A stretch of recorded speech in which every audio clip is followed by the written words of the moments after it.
Chapter 817. You think that death is the end of everything? Then what comes after the end? Are you sure that death is the true end?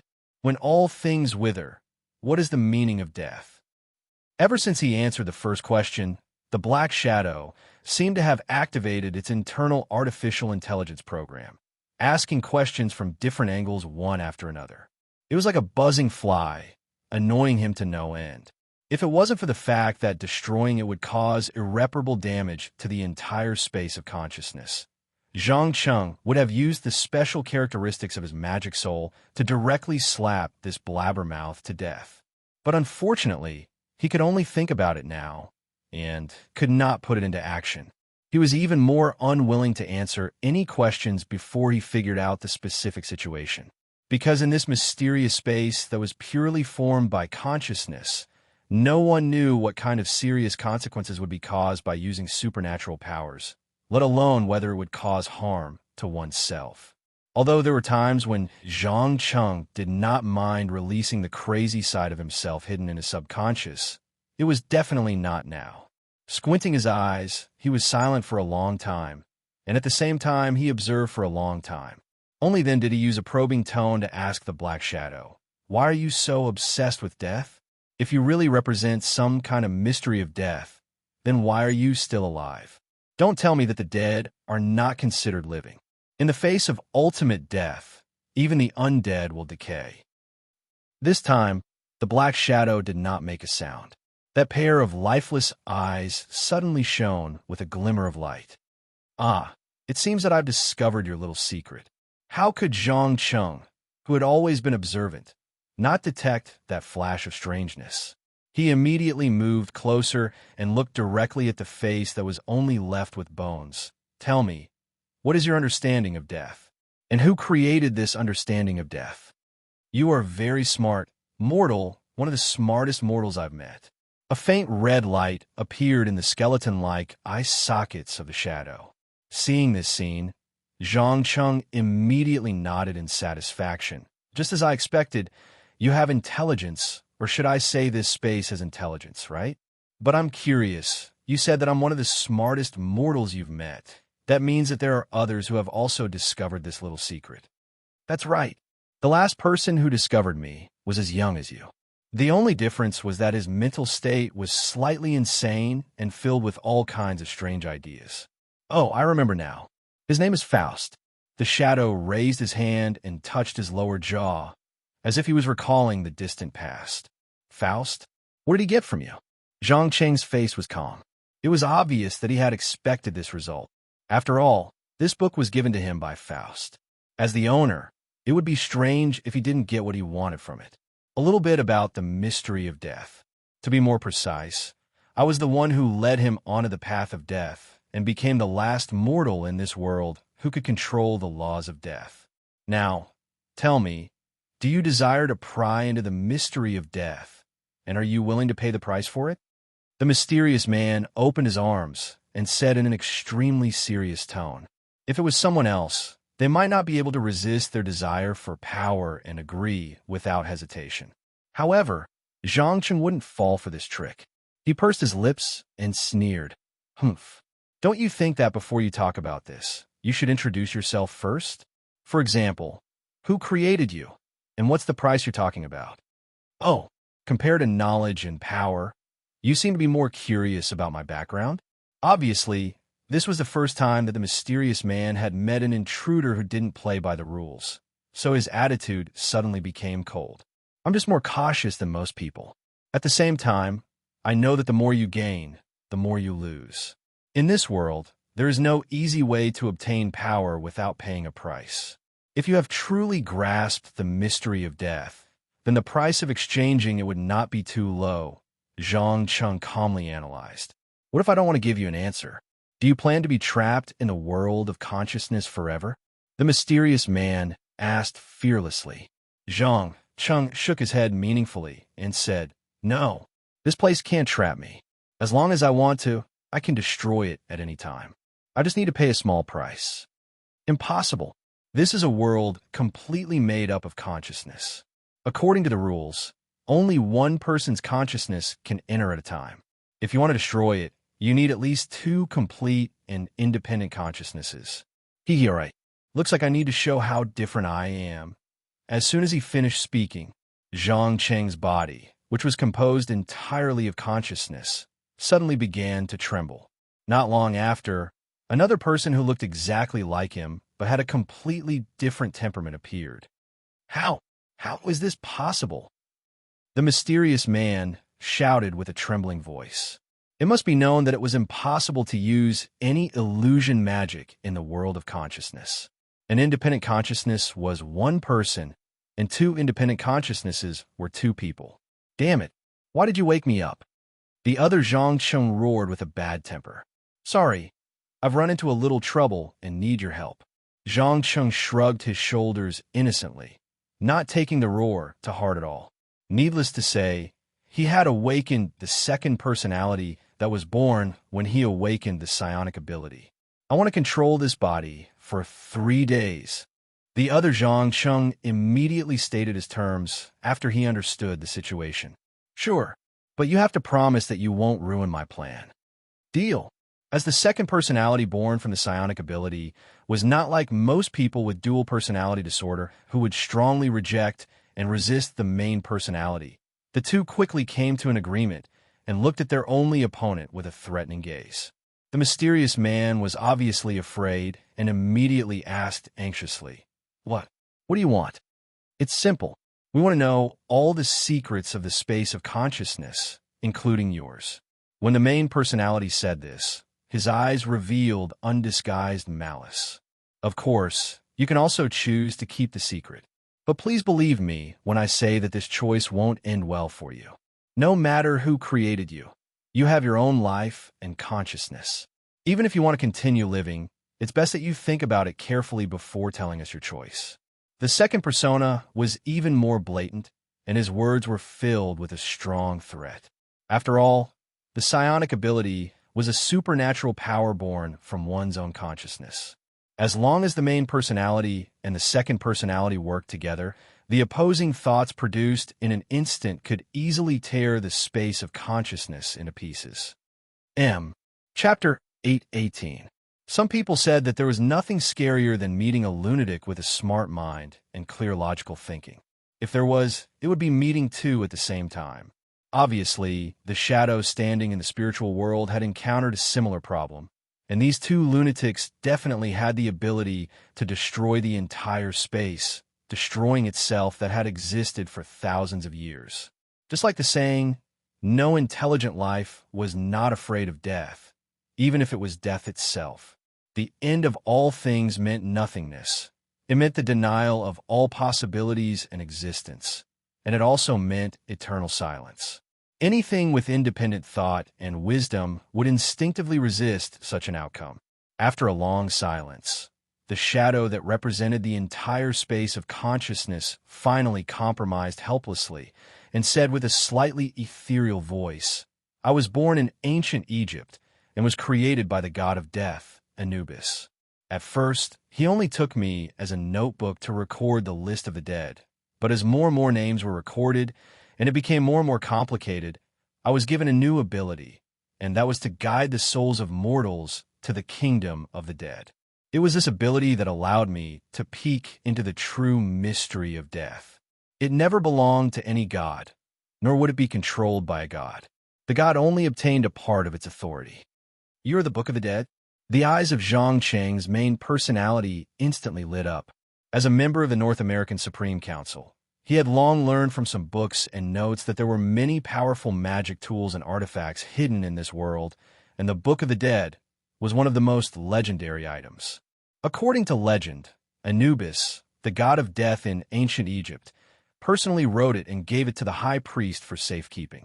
It was used to protect the dead, especially the direct descendant of the sun god, the pharaoh's tomb. But he never thought that the real Book of the Dead was not hidden in some corner of Egypt as people thought. In this way, it was not difficult to understand Faust's great attainment in necromancy. Book of the Dead? No, that's not my real name. My real name is Book of Souls. Death is just a secret that I discovered through observation after I awakened my independent consciousness. How about it? Do you want to see the ultimate death with your own eyes? The shadow asked maliciously. Why not? The second personality raised his chin slightly and showed his domineering side. As you wish. The mysterious man put his hand on his chest and slightly bowed. In the next second, the entire barren forest began to change. All of a sudden, these things that were already filled with an intense aura of death and decay all turned into nothingness at an extremely fast speed. In just a few minutes, there was nothing left in the entire space of consciousness, only a pitch-black darkness. There was no sound. There was no light. There was no air. There was no pulse or heartbeat. Even his own existence was a big question mark. His thoughts and consciousness began to fade and blur in this environment, as if everything had suddenly lost its value. Time seemed to have fallen into a state of eternal stillness. Clearly, this was the true death of legends, the end of all things. He didn't know how much time had passed. Maybe it was a few minutes, maybe it was a few hours, or maybe it was a few years, a few decades, a few centuries. When the first ray of pale light illuminated the darkness, the shadowy figure immediately asked, "How do you feel? Do you feel the majesty and vastness of the law of death?" Yes. No matter how much you and I struggle, we'll all enter eternal death in the end. None of us can escape this. So, what are you trying to say? Or rather, what are you hoping for? Zhang Cheng's main personality asked with a faint smile. You're not crazy? The shadowy figure's tone revealed a hint of surprise. Crazy? Why would we go crazy? The second personality's face showed a mocking smile. Your so-called eternal death is just a conclusion drawn from a narrow point of view. In reality, life and death are inseparable twins. Where there's death, there's bound to be new life. It's not scary for a world to die, because a new world will be born. Seems like this fellow often uses this method to drive people crazy. Zhang Cheng's main personality exposed the shadowy little trick in the other's heart. Obviously, for most people, the experience of facing death would definitely cause a huge impact on their worldview. Therefore, it was expected that they would go crazy and have schizophrenia. Should we kill it?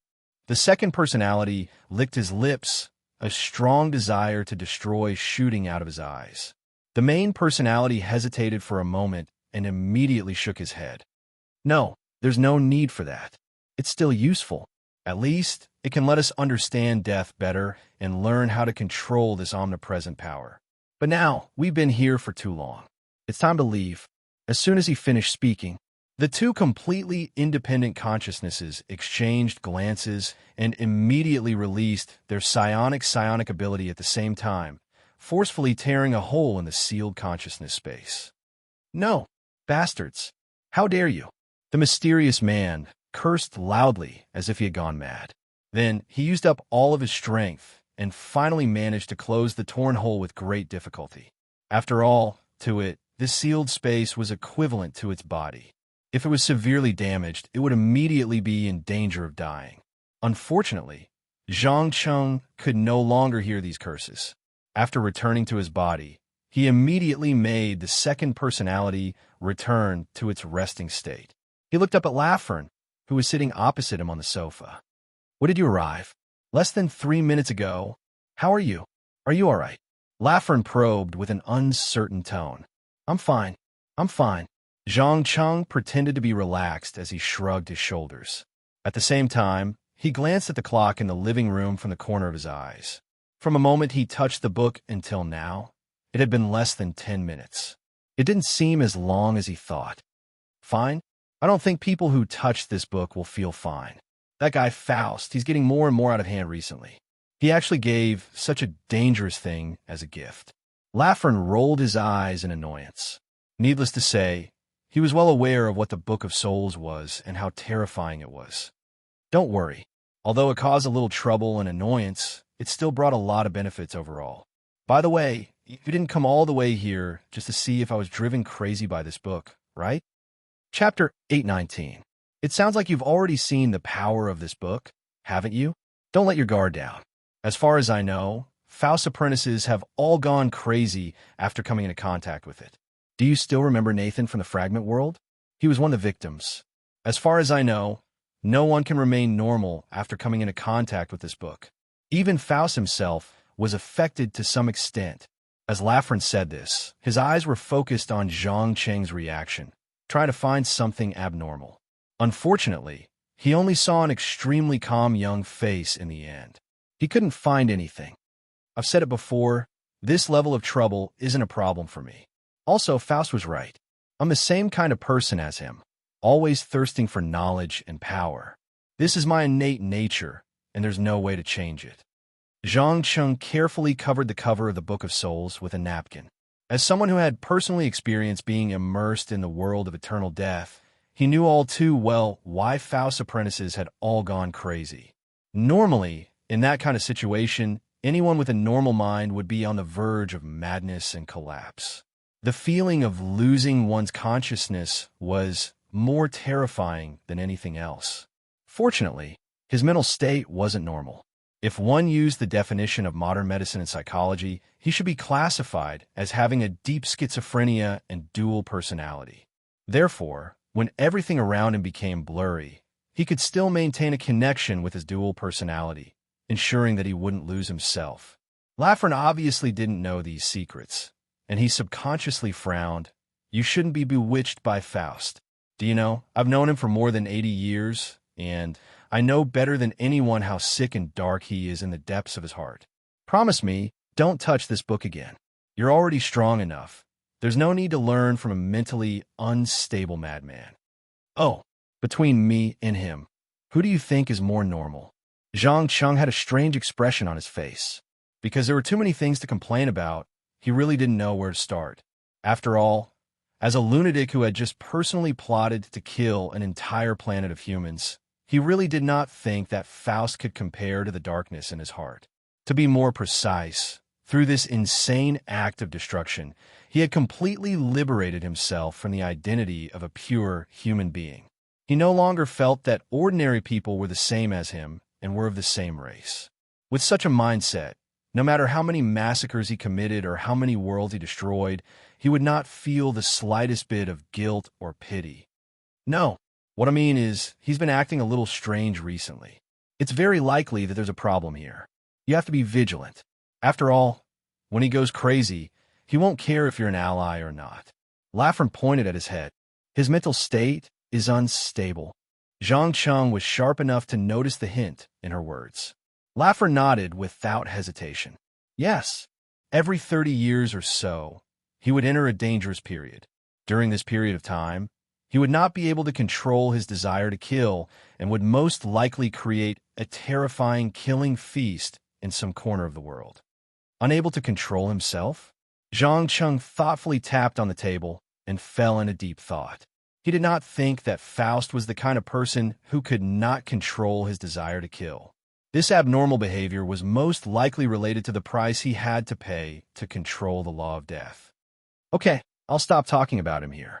In short, remember to stay away from him during this period of time. Here, this is the list I promised to give you.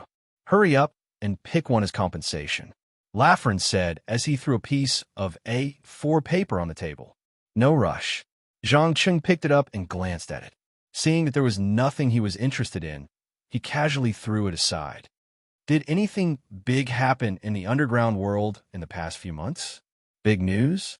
If I remember correctly, the biggest news was the life-prolonging potion that you gave to the Pullman to auction. Right now, the entire world with a little bit of strength is desperately trying to find out where you are and what you like. If nothing unexpected happens, it won't be long before someone comes to visit. You have to understand that on the path of delaying aging and death, you are already the world's most powerful alchemist. Lafren's tone was full of emotion. If he did not absorb enough divinity, he would probably be like the other old people and crazily pursue the magic potion that could extend his life by 10 to 20 years. But now he had better things, so naturally he did not have to be like a dog chasing a bone. Is that so? Just as Zhang Cheng was about to say something, the phone on the table suddenly rang. Out of subconscious reaction, he directly picked it up and pressed the answer button. Hello. My God. Dear, you finally got through. Quick, come and help. I'm in trouble. Elizabeth's nervous voice came through the phone. Calm down. Tell me, what kind of trouble are you in? Zhang Cheng asked calmly. Through her voice, he could be sure that although his girlfriend was a little flustered, she did not suffer any real harm. It's a manticore. This bastard secretly smuggled a manticore from Iran to New York. Damn it. If you don't get there in 10 minutes, just wait to collect my corpse. Elizabeth did not care about her usual ladylike image and shouted while panting. Hold on. I'll be there soon. As soon as he heard about the manticore, Zhang Cheng's face changed slightly. He immediately pressed the GPS on the phone and confirmed the girl's location on the virtual map. He directly said to Lafern, I'm sorry. I'm afraid I have to leave for a while. As soon as he finished speaking, he directly cast a teleportation spell and disappeared. Feeling the residual energy in the air, Lafern could not help but laugh and shake his head. He joked, women, no matter what age, are always so troublesome. But teasing was just teasing. Seeing that the owner of the house had left, there was no reason for him to stay any longer. After playing with the big cat in the room for a while, he quickly chose to leave. No one noticed that just after everyone disappeared, the ancient book covered with a napkin suddenly released a cloud of thick black fog and directly dragged all the animals inside and outside the villa into the book. In less than a few seconds, a large amount of sticky blood slowly flowed out from the middle of the pages and dyed the expensive handmade carpet red. Chapter 820. A manticore, as its name implied, was a special creature with a red lion's body, a human face, human ears, and blue eyes. It had 3 rows of sharp teeth on its upper and lower jaws, and a tail with a deadly venomous sting like a scorpion. Furthermore, these venomous stingers could be shot in any direction. Once they hit, not only would they cause physical damage, but the venom would also rapidly spread throughout the body through the bloodstream. In addition, according to the ancient Persian records, this monster's throat could mimic the sound of a flute or trumpet to lure its prey. Generally speaking, the powerful manticore that had struck fear in humans during the mythological era was only a small minority now living in the Arab territories of West Asia, Central Asia, and South Asia. There were no more than 300 of them, and they were strictly protected by the local forces. Anyone who tried to harm them would definitely be attacked by them. However, as the saying went, the reward was always proportional to the risk. As the manticore was highly tameable, and the venom in its tail was effective against many magical creatures, many people were secretly willing to pay a high price to purchase 1 or 2 of them. Naturally, this gave rise to the poaching and smuggling business. Comparatively speaking, the European continent, which had a longer history, had a slightly higher demand in this area. On the other hand, very few people dared to touch this forbidden area in North America. The reason was simple. Back in 1903, someone had smuggled a hidden manticore to Atlantic City. In the end, there was an accident halfway through, causing dozens of deaths and hundreds of injuries. The entire street was covered in blood and dismembered corpses, almost exposing the underground world to ordinary people. In order to ensure that a similar situation would not happen again, the perpetrator was sentenced to 300 years of indentured servitude. Even now, his descendants were still providing special services to a certain member of parliament. It was because of this living example that no one dared to attempt to smuggle overly dangerous magical creatures into America within 100 years. However, it was also because 100 years had passed that some people seemed to have forgotten the lessons of their predecessors and began to stir again. Abraham Borman, a fallen druid who had been expelled by the church for violating the church's rules, was currently the only person on the east coast of America who dared to smuggle dangerous magical creatures. However, he was clearly not in a good mood today. He sat in his office with a gloomy face, roaring furiously at his subordinates. Idiots! Tell me, did you grow up eating sh*tea? You actually let a woman sneak into the warehouse. And you even let a manticore worth 30,000 gold dinars escape. Boss, she's not an ordinary woman. She's a witch. A black man who looked to be in his 30s said softly. Shut up. I don't want to hear your excuses. Remember, I'll give you 20 minutes to clean everything up. Don't let the count or the council find out. Do you understand? Or we'll all die. Abraham Borman threatened viciously. 20 minutes?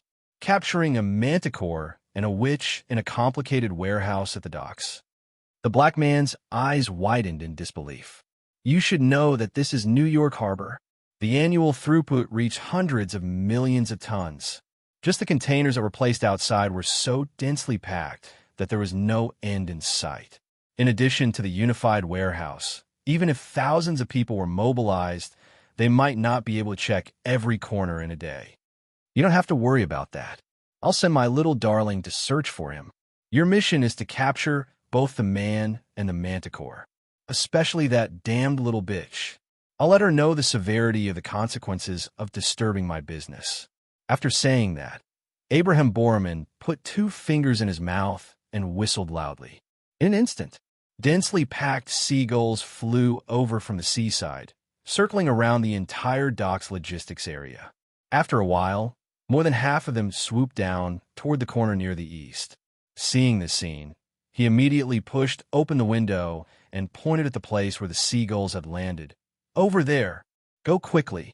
Don't let them escape.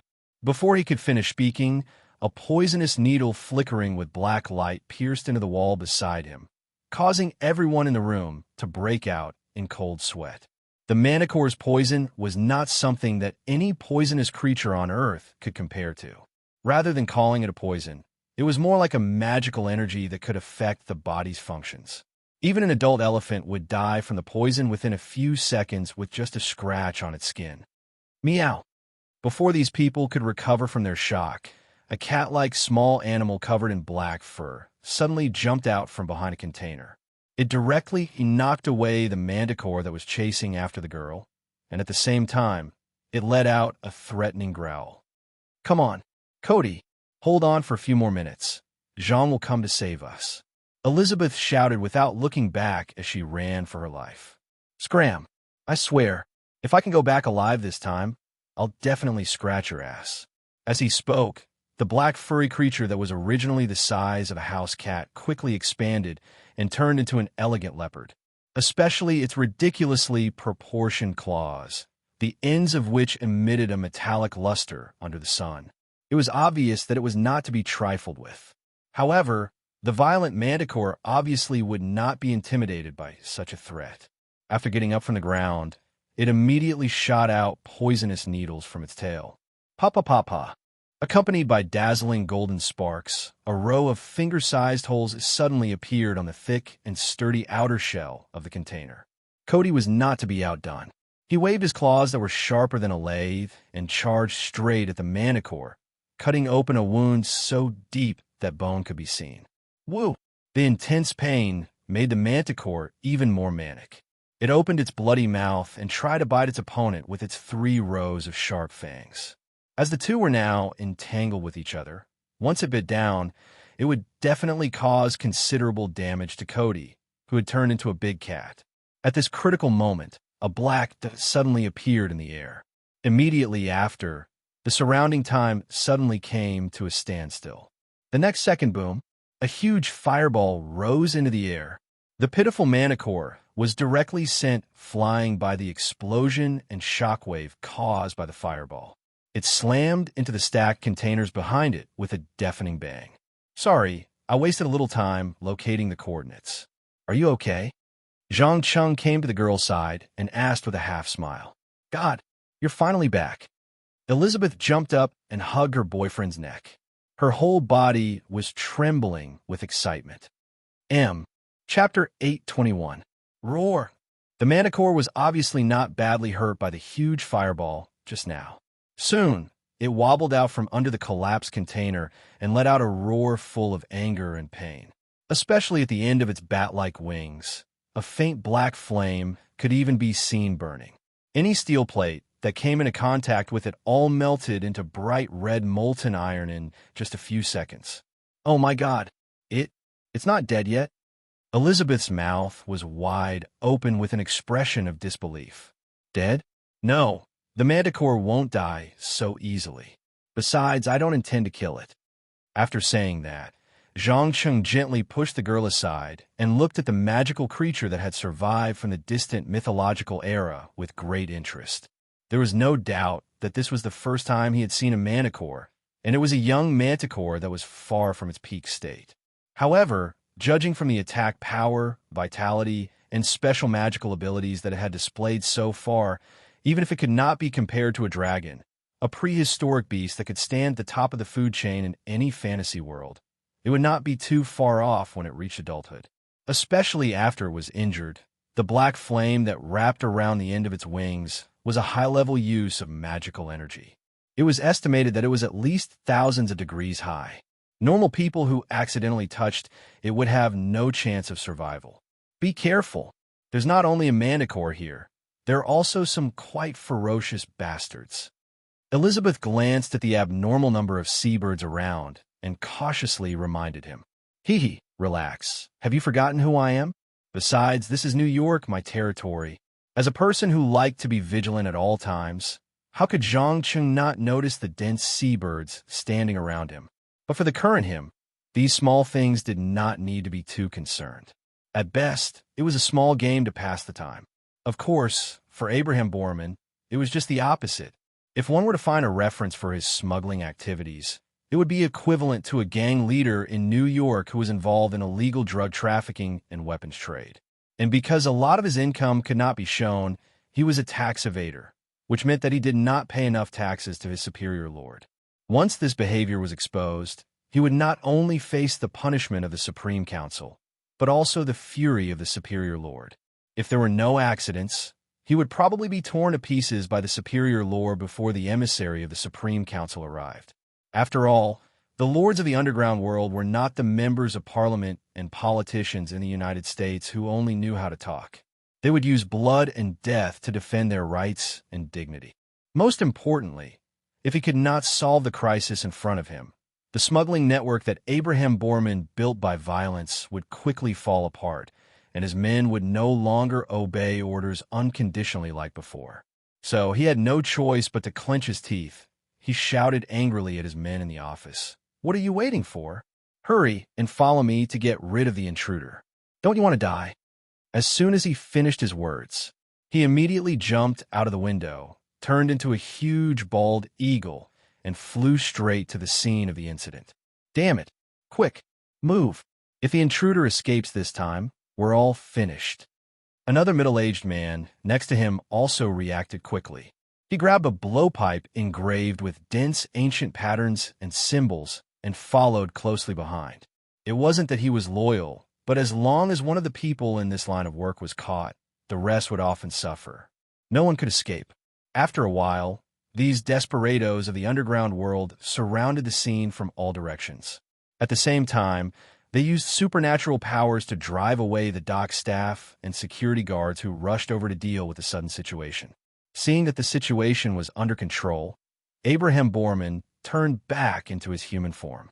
He looked down at Zhang Cheng, who had subdued the manticore, narrowed his eyes, and probed. Who are you? Why are you disturbing my business? Who is your employer? Employer?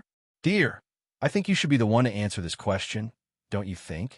Zhang Cheng gently stroked the thick hair on the manticore's head, turned around, and looked at the girl beside him. Is it okay if I tell you who my employer is? Elizabeth blinked uncertainly. Zhang Cheng shrugged his shoulders indifferently. It's okay. Believe me, the guy who hired you is not a good person. If I'm not wrong, what he did should not be much different from this gentleman. You mean, I've been used. Elizabeth was obviously not stupid. She immediately realized the dirty tricks behind the whole thing. F***CK. I know who it is. You were sent by that old man, Naz's. Although the girl had not said the name of the mission issuer, Abraham Borman was the first to guess the answer. As the saying goes, people of the same trade are enemies. There were only two forces in New York doing this kind of high-profit and high-risk business. With a little hint, he could immediately follow the clues and dig out the mastermind behind the scenes. Nazis? That mixed blood siren who reeks of rotten fish and shrimps. Zhang Cheng recalled a little and immediately found the corresponding information in his mind. To be exact, he had only met him once, and it was when he was paying taxes. You are indeed in cahoots. Go, get rid of these two idiots. Let old Nazes know the price he has to pay for provoking us. Abraham Borman did not know how many scenes he imagined in his mind, but he immediately gave the order to attack without hesitation. He raised his hands high, and with the innate close connection between druids and nature, a large black cloud gathered in the sky above the pier in a short 10 seconds. One could vaguely see that within the rolling cloud, dazzling electric arcs were rolling up and down and could fall at any time to indiscriminately attack the ground. Go to hell. A black man at the front suddenly opened his mouth and spat out a ball of dark green viscous liquid that looked like bile. *T. Elizabeth was obviously disgusted. She immediately controlled the unique willpower of a witch and raised a steel pipe that was as thick as an arm. With a bang, she sent the black man flying 2 to 3 meters away. However, that ball of dark green viscous liquid also sprayed onto the steel pipe. Instantly, there was a sizzling sound that made one's hair stand on end. The sturdy steel pipe was corroded and broken in two in a few seconds. Chapter 822. The Voodoo Poison of the Haitian Voodoo Priests. It seems that all kinds of trash have entered New York during my absence. Zhang Cheng raised his eyebrows and showed undisguised disgust. The Haitian voodoo priests and the original voodoo, which doctors of the African continent, were two completely different systems. The latter was a supernatural power born from the belief system of primitive shamanism and all living things, advocating the integration of the soul and nature. The former, on the other hand, was a distorted form that followed the European colonists to the islands around the Caribbean Sea during the Age of Discovery. It only retained the darkest side of voodoo, such as vicious curses, and using the power of rituals and magic to create some zombies that were similar to the undead to Sir the Caster. In short, wherever the Haitian voodoo priests appeared, there would be a large number of missing people and supernatural incidents. Sometimes, it would even attract the attention of the police and media in the normal world. Therefore, many lords and secondary councils banned these guys from entering their territory, and New York was one of them. Hee, why are you scared? The black man struggled to get up from the ground and licked the blood from his nose with a ferocious expression. He did not realize that he was provoking such a dangerous person. No, I just thought of an interesting joke. Do you know I hate two kinds of people the most in my life? One is racist, and the other is black people. I'm sorry, your American dream ends here. Goodbye. As the last word left his mouth, Zhang Cheng grabbed Cody, who was hiding in the corner and wanted to slack off, and threw him directly at the other party. Meow, meow, meow. The black furry ball made an innocent cat-like sound, and then its body quickly enlarged. When it landed on the black man, it had turned into a ferocious black panther. It waved its sharp claws and instantly tore open the enemy's chest and dug out the beating black heart. Help me clean up the fishes around here. Remember, if one of them escapes, I'll throw you into the pot to stew tonight. Zhang Cheng narrowed his eyes and stared meaningfully at the little pet that he brought back from the fragment world. Okay. Don't be angry, I'll do it. Cody was obviously a little afraid of his former first master. He quickly jumped onto the container and quickly got rid of the two unlucky people who were lying in ambush. Wow, it actually listens to you. Elizabeth widened her eyes, as if she couldn't believe what she was seeing. One had to know that as the mistress in name, she could not command the other party normally. Most of the time, she could only coax the other party. Of course, because it knew that if it didn't listen to me, I would put my thread into action. Treating pets and subordinates is actually the same. You have to show your strong side, otherwise you will be led by the nose. Zhang Cheng smiled as he imparted his experience to his girlfriend. He didn't seem to care about the constantly surging thunderclouds in the sky. Elizabeth nodded thoughtfully. Strong? I understand. No, you don't understand. Being strong was not just a matter of attitude, but also the improvement of one's own strength. Think about it. If you only have Cody as your battle pet, what right do you have to be strong? That's why you need to get rid of that dependency and get a new battle pet to let it understand that it's not irreplaceable. As he said this, Zhang Cheng gently patted the manticore at his feet. The meaning of his words was self-evident. Just as the girl was about to say something, the fallen druid Abraham Borman finally completed the nature spell at hand. He sneered and mocked, "Idiots! You actually didn't interfere with my spell casting. Now, have a good taste of the terror of the lightning storm." "Correct 1 point." Zhang Cheng raised a finger. "The reason why I didn't interfere with your spell casting was mainly because I didn't think that this level of inferior spell would pose even the slightest threat to us." "Oomph. Arrogant. I hope you can still say such words after the lightning flashes and thunder rolls." There was no hesitation. Abraham Borman directly condensed the huge electric charge contained in the black clouds above his head. The next second, a thick silver-white lightning bolt fell from the sky. However, to everyone's disbelief, this bolt of lightning that contained an astonishing amount of energy did not cause even the slightest bit of damage. Instead, it was completely absorbed by the inconspicuous cane, not even causing a splash. Only when the last trace of lightning disappeared did the rumbling thunder reverberate over the harbor. This, how is this possible? Abraham Borman's pupils suddenly shrank, and his whole body trembled slightly uncontrollably. The lightning just now was already the most powerful and strongest nature spell he had mastered. It was also because of this that he could firmly occupy a place in the gray industry of New York Harbor. But now, someone actually easily cracked his spell without even blinking an eye. There was naturally no need to say more about the strength of his spell. "You seem to be very surprised?" Zhang Cheng had a playful smile on his face. Gulp. Abraham Borman subconsciously swallowed his saliva and asked in a slightly trembling voice, "Who are you?" "It's impossible for someone like you to be bought over by old nazes." "Ah, that's right. I didn't accept any mission or commission, and no one dares to try to buy me over with money. In fact, the reason why I'm here today is just for some personal matters." After that, Zhang Cheng raised his arm and helped the girl tidy up her hair that was messed up by the wind. There was a trace of warmth in his cold eyes. Elizabeth obviously enjoyed this kind of intimate action. She playfully blinked and explained, "Sorry, I'm a little lonely at home alone," so, before she finished her words, Zhang Cheng smiled and continued the second half of the sentence. "So I wanted to come out for some fun or excitement." "There's no need to explain, I understand. But promise me, next time you do such dangerous things, it's best to tell my men, okay?" "There's a next time?" "Of course. It's the 21st century now. You have the right to do what you want to do.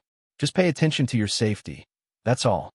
After that, Zhang Cheng bent down and kissed the girl's soft lips. Seeing this scene, Abraham Borman felt that his opportunity to escape had come. He immediately began to retreat quietly, intending to transform into the national bird of the United States again, the bald sea eagle, and escape the territory of the North American Supreme Council first. But just as he retreated less than 2 or 3 steps, he suddenly felt a cold blade on his neck. At the same time, a low and hoarse voice sounded in his ear, "Don't move. Little mouse, if you don't want the aorta on your neck to be cut open, come." Wonderful Book House. Chapter 823. Urban Best. Is that you? Zhang Cheng let go of Elizabeth and turned to look at the mysterious man who had a sword against Abraham Borman's neck. Even though the man was wearing a strange metal mask and had a highly recognizable spellbreaker weapon, he still found a sense of familiarity in the man's movements. "Oh, you can still recognize me in this getup?" The mysterious man took off his mask, revealing Urban Best's surprised face. The metal mask he was wearing wasn't just for the sake of covering one's facial features. It was a magical mask that originated from ancient Greece and Rome. It was said that these masks were personally made by the priests of the god of wine, Dionysus, and were imbued with powerful magical powers. As long as one wore it, not only could one perfectly conceal all of one's facial features, even one's scent, hair color, and gender could be changed. Zhang Cheng had no doubt noticed the strange energy gathered on the surface of the mask and explained with a smile, "No, I didn't recognize you. I just felt that the way you put your sword against someone's neck was a little familiar. After all, no matter how a person's outer appearance changes, their habitual movements will never change, especially for someone like you who is adept at using cold weapons." right? Why are you at New York Harbor? I see. Arabin had a pensive expression and then pointed at a large cargo ship that was being unloaded in the distance. I brought back a new batch of goods from Europe. There are more than 200 of them, and I've personally escorted them for safety reasons. New goods? Zhang Cheng's eyes flashed with a strange glint. Perhaps outsiders wouldn't know what the so-called new goods were, but he was very clear that one of the sealed containers was filled with vampires being sold as slaves. In fact, in just a few short months, Succubus Wren had used this evil business to forcefully build a shadow mage army of more than 5,000 people. This showed how miserable the vampires have been recently.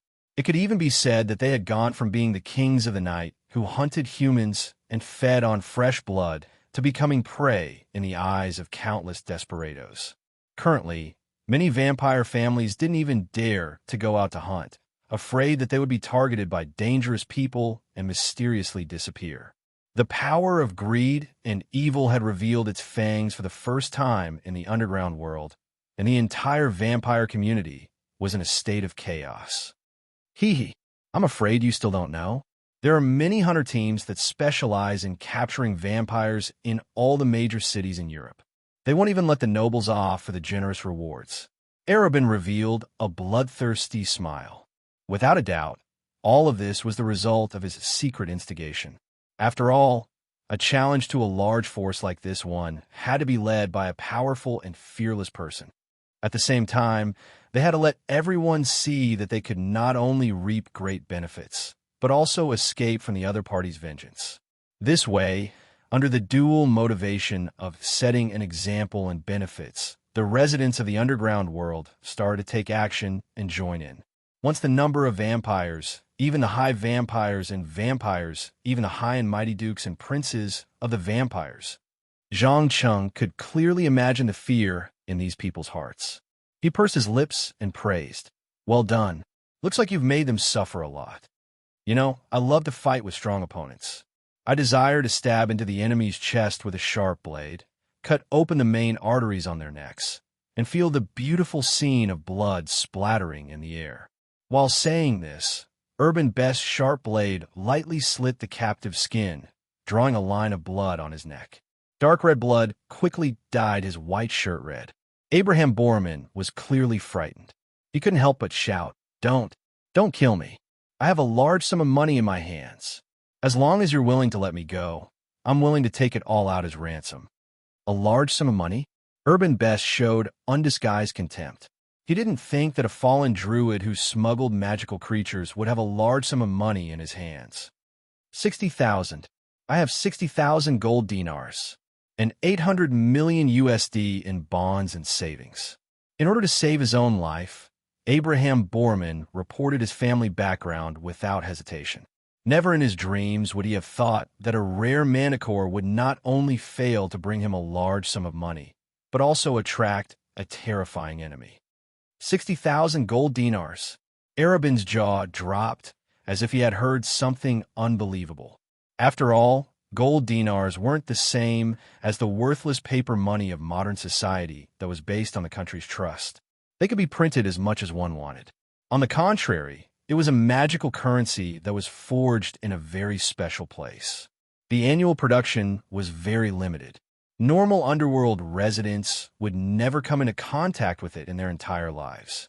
Generally speaking, only magical items, potions, and precious materials would be traded in gold dinars, and not dollars or euros that were depreciating every year.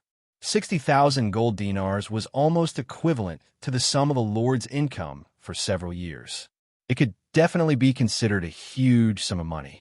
In comparison, 800 million USD in bonds and savings wasn't as eye-catching. That's right, 60,000. As long as you pretend that nothing happened today.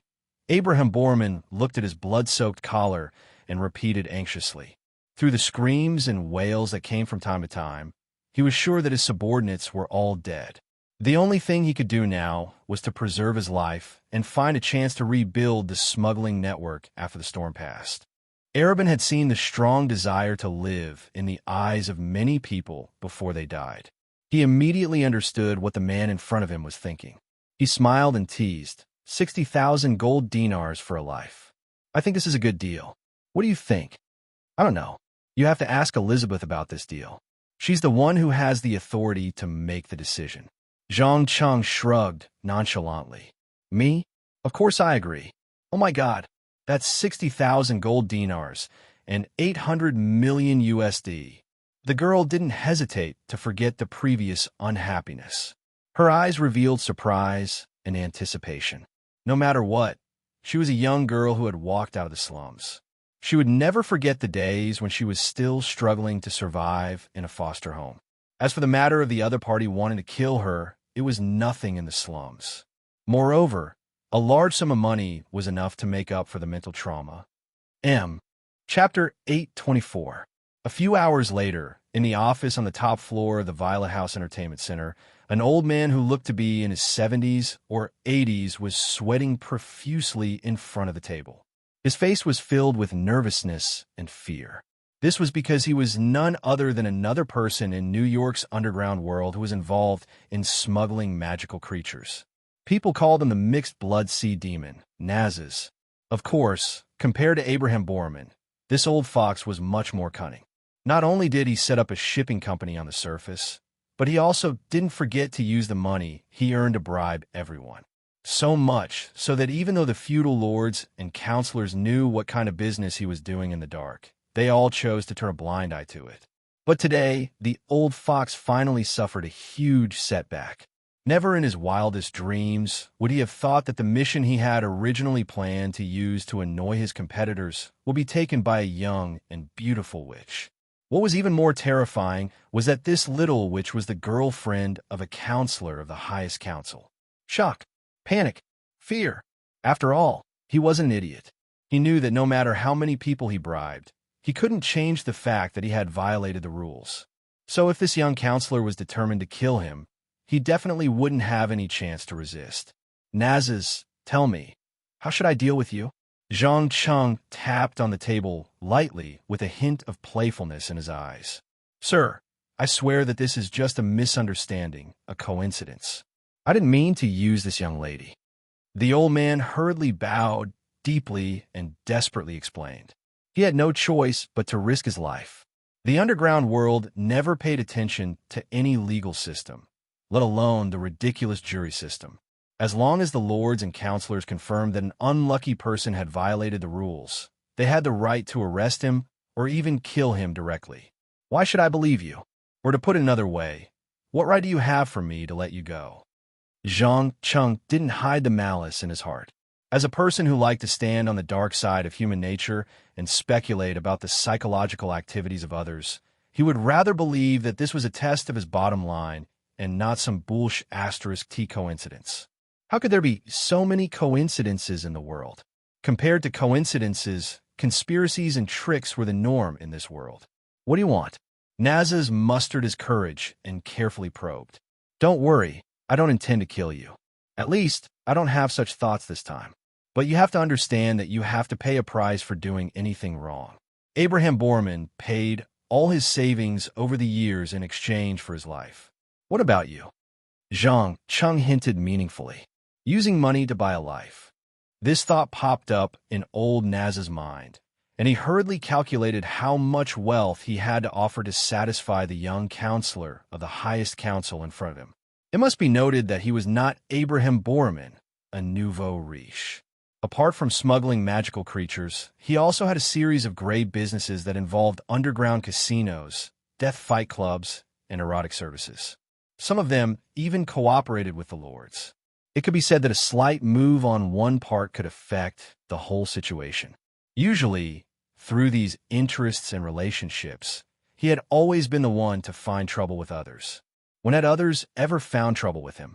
But now, in the face of the true power that stood at the peak of the underground world, the old man suddenly realized that the organization that he had painstakingly built was like a wooden house built on the beach without a foundation.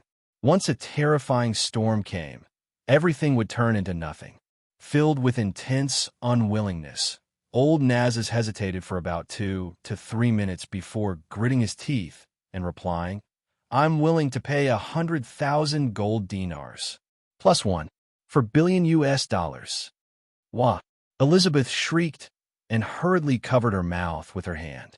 At this moment, she finally realized how unbelievably rich the underground world was, especially the USD that ordinary people dreamed of. It was completely like an accessory here, used to make up for the difference in important transactions instead of being used as the main currency. Zhang Cheng smiled and glanced at the girl. Then he said to the old man, "You're very smart to offer a price that I'm satisfied with in one go. So, regarding this matter, we're even now. Remember, don't try to play tricks again, and don't challenge my bottom line. Otherwise, I guarantee that you won't have such an opportunity again."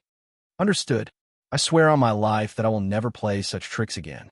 Nazis wiped the sweat on his forehead and bowed deeply. "Very good. I hope you can keep your word. Also, I seem to have heard that you have a cruise ship in New York and regularly hold gambling and fighting competitions on it?" Zhang Cheng asked with interest.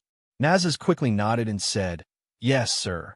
Once a week, only the residents of the underground world, as well as politicians and rich people who know about the underground world and serve us, are invited." "Sounds interesting. What's the so-called death fight?" As the name suggests, it's a match where two people use their own lives as a wager and walk onto the arena to engage in an unlimited battle until one of them is completely dead. In fact, this tradition first originated from the gladiator arena in ancient Rome. Later, it was abolished for various reasons and only started to rise again 100 years ago. Please rest assured that our contestants are all willing. They fight for wealth, reputation, and status. There's no acting involved. It's also because of this that countless people are willing to spend a lot of money to watch and even gamble with a lot of money. As an organizer and initiator, Old Naz has clearly invested a lot of energy and emotions into this cruel fight. His tone was full of pride. After all, deep in human nature, there was always the desire to destroy and kill. Otherwise, sports like kickboxing, boxing, wrestling, and martial arts wouldn't be so popular. They could generate tens of billions of dollars in profits every year. Some people even felt that it wasn't exciting enough and didn't have enough blood, so they started to hold some illegal fighting competitions. The conditions for victory were to cripple or kill the opponent. Of course, all of this was child's play in the eyes of the underground world. Take old Nazas as an example. The participants of the Sea Death match that he organized were all people with the ability to transform or supernatural powers. When they fought, it was more entertaining and exciting than any other kind of battle. Naturally, it attracted countless rich guests. When rich people gathered together, they definitely couldn't just watch the competition. Thus, gambling was born. Thinking of this, Zhang Cheng turned his head and asked Elizabeth, who was immersed in joy, "Dear, are you interested in relaxing with me and experiencing the death fight of the underground world?" "Okay, it's best to bring Aisha too." The girl nodded excitedly. Chapter 825. 3 days later, in the evening, a brightly lit cruise ship named Phoenix slowly left New York Harbor and headed towards the depths of the Atlantic Ocean. On the surface, it looked no different from other entertainment cruise ships. It had luxurious restaurants, dance floors, swimming pools, guest rooms, casinos, and even live performances. But all the guests who boarded the ship knew that all of this was just a facade used to confuse and deceive ordinary people. In fact, if one did not receive an invitation from the owner, even if the President of America or the richest man in the world came, they could forget about stepping onto the deck. This was because this was a club for special groups of people. Only after passing through layers of screening would one be qualified to become a member. Furthermore, every member had to ensure that they spend at least 200 gold dinars a year in addition to 5 million US dollars. Otherwise, they would be mercilessly expelled. But in return, they could enjoy the bloodiest, most violent, and most stimulating life and death battles on the planet. There were no restrictions. Similarly, there were no rules. As long as they could kill their opponent, it did not matter if they were barehanded or if they used weapons or magic. There was not much difference. As the Phoenix left America's territorial waters, the first match was quickly staged in a huge cage on the front deck. As the appetizer before the feast, it was naturally not going to be too exciting. It was just two werewolves fighting each other after they transformed. Although on the surface, it was quite enjoyable to watch on the surface, but the technical content was really not that great. Only about a third of the audience stood around to watch. It was not hard to tell from the extremely excited expressions on their faces that they were all newcomers to the circle. Especially the group of youngsters, they were constantly waving their fists and shouting. There were even some who threw out tens of thousands or even hundreds of thousands of dollars worth of chips to bet. They were enjoying the intense stimulation that the modern world could never provide. Go, bite him. Bite that damn bastard. Use your claws to tear open his chest. Blood. We want to see more blood. F***CK. This is too F***king satisfying. Don't talk about 100,000 USD for a ticket. Even if it was 200,000 or 300,000, I would still feel that it was worth it. Sweeping a glance at the bloodthirsty faces of the upper-class elites who were wearing expensive suits and sexy evening gowns, Zhang Cheng could not help but laugh and sigh. Humans are always so hypocritical, aren't they? They clearly say that they are against war, violence, and killing, but in their hearts, they are extremely thirsty for blood. You're absolutely right. Do you know? I've been in this business for more than 40 years. I've sent countless invitations to the nobles who work for the highest council, but I've never been turned down. On the contrary, every guest who came to participate in the death match would be addicted to it, unable to extricate themselves. Even those so-called gentle and virtuous madams and ladies are no exception. Old Nazius grinned, revealing the sharp fangs hidden under the appearance of a normal person. Generally speaking, operators didn't need to go out with the ship every time. But in order to please the young master alchemist and member of the North American Supreme Council, he still took the initiative to follow him, hoping to improve their relationship. The most ideal situation would be to reach an agreement in private and use the profits in exchange for the other party's protection. In this way, although the profits would be less, their safety would be fully guaranteed. No matter who wanted to cause trouble, they would have to consider the seriousness of the consequences. Colluding with officials and merchants was the highest realm that a businessman could pursue. Many people mistakenly thought that the so-called free capitalism in the West meant that the government didn't interfere with the market and allowed companies to compete with each other inside. In the end, the better companies would stand out and become the leader of a certain industry. However, this was actually only a theoretical state. In reality, no country would suppress foreign companies through a series of administrative means such as tariffs, subsidies, fines, and so on. They would support domestic companies to expand and occupy the market. Any company that reached a certain scale couldn't go too far without the support of the country. They would either be acquired by terrifying financial capital groups or be crazily suppressed by more powerful foreign counterparts. In the end, they would inevitably walk to the edge of bankruptcy. Although old Nazius hadn't studied these complicated issues, he was very clear about the importance of having a strong background. As the saying goes, you have to choose the thickest thigh, and Zhang Cheng was the thickest thigh that he could come into contact with at the moment. Yeah, humans now always think that they are civilized. They desperately want to deny the violent and bloody history of the past and deny the instinct of killing and destruction contained in their genes. They don't understand that human civilization relied on barbarism and violence to reach where it is today. On this ship, everyone has released their natural instincts. That's why they feel happy and feel that there is a release of power from the heart. Zhang Cheng pursed his lips and commented meaningfully. There was no doubt that he liked the atmosphere on the deck. He liked the strong resonance caused by the soul breaking free from the shackles.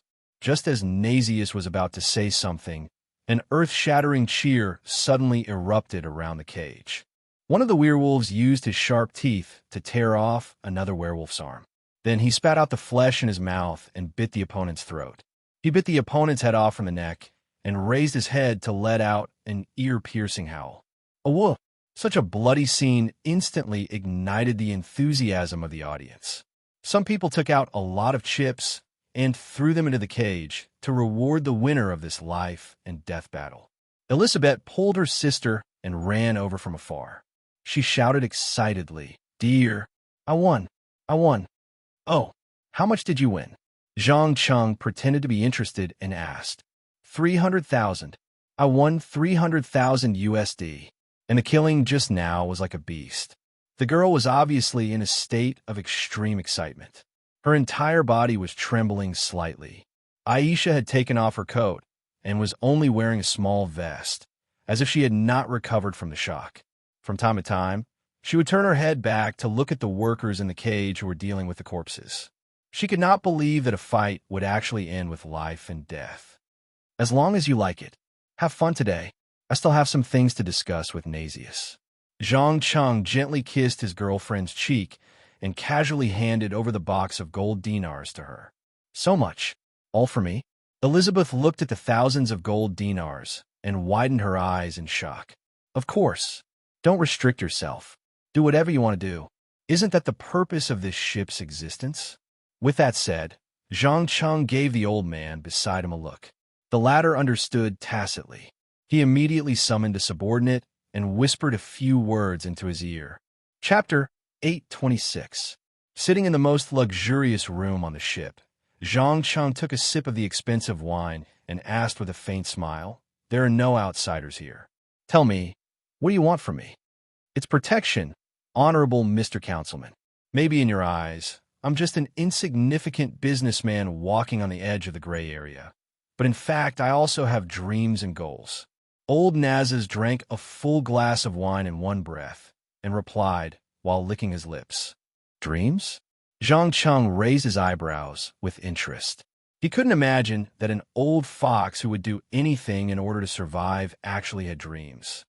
"That's right, dreams." Nazas nodded seriously. "I believe you've already felt the charm of deathmatch. It's like a sharp axe that can cut the chains deep in people's hearts and release the tightly bound beasts. What I desire is to be able to unify the deathmatch that's secretly happening all over the world and create a real league so that more people can participate." "League? What a crazy idea." Zhang Cheng showed undisguised surprise on his face. "I have to admit that I'm shocked by your ambition. You have to understand that deathmatch isn't a project approved by the Joint Conference of the Supreme Council. Anyone who wants to do this has to take a huge risk." "Yes, I understand. That's why I came to you. In fact, many counselors and lords in the world are secretly supporting the development of deathmatch. They just lack an opportunity to officially step onto the stage. And you're that opportunity." Nazas carefully revealed his true intentions. He knew that he only had one chance. If he was rejected, it meant that he wouldn't get a second chance in his life. After all, although the life of a mixed-blood siren was longer than a pure-blood human, he could only live for 120 years at most. He was already old enough and would die soon. Zhang Cheng stared at the other party's dark green eyes. After a full minute, he said, "Why do you think I'll help you? Or to put another way, what do you have that I'm interested in? You have to know that you have to pay a very high price to get my protection. Wealth is meaningless in my eyes. Please take a look. This is the gift I prepared especially for you." Nazas clearly knew that any nonsense at this time would not be as direct as directly revealing his trump card. He pushed an exquisite wooden box forward. "I hope it won't be too disappointing." Zhang Cheng opened the lid without hesitation and immediately saw half of a golden sundial engraved with mysterious symbols. It was almost 90% similar to the half he had obtained before. Without any hesitation, he immediately took out the other half and combined the two into one. In an instant, the dazzling sunlight illuminated the entire room, making it impossible for people to open their eyes. About 2 or 3 minutes later, the golden light slowly dimmed, and the complete golden sundial finally revealed its original appearance. Light? Huh! The surging power that originated from the sun constantly reminded everyone present that this was the divine power possessed by the ancient Greek sun god, Apollo. "How is it? My gift didn't disappoint you, right?" Old Nazas leaned forward slightly, and there was a hint of smugness in his eyes. In order to obtain this powerful antique, not only did he spend a huge amount of money, but he also offended many forces. It was not easy for him to get it. "And I'm very satisfied." "No problem. I agree to your request in principle. Go ahead and do it. If you get into trouble, come to me directly. I'll settle it for you. Zhang Cheng gave his promise as he focused all his attention on the golden sundial. Just now, he discovered that this thing was not only a powerful magic item, but also a map. It was a seal that was used to seal the ancient Greek gods before they fell into a deep sleep. As long as it was exposed to the sunlight of dawn, noon, and dusk, the sundial would refract a part of it.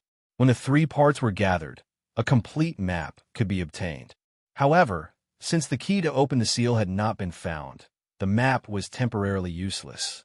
It had to be said that this was an unexpected surprise, a treasure that was truly valuable. Really? You agreed.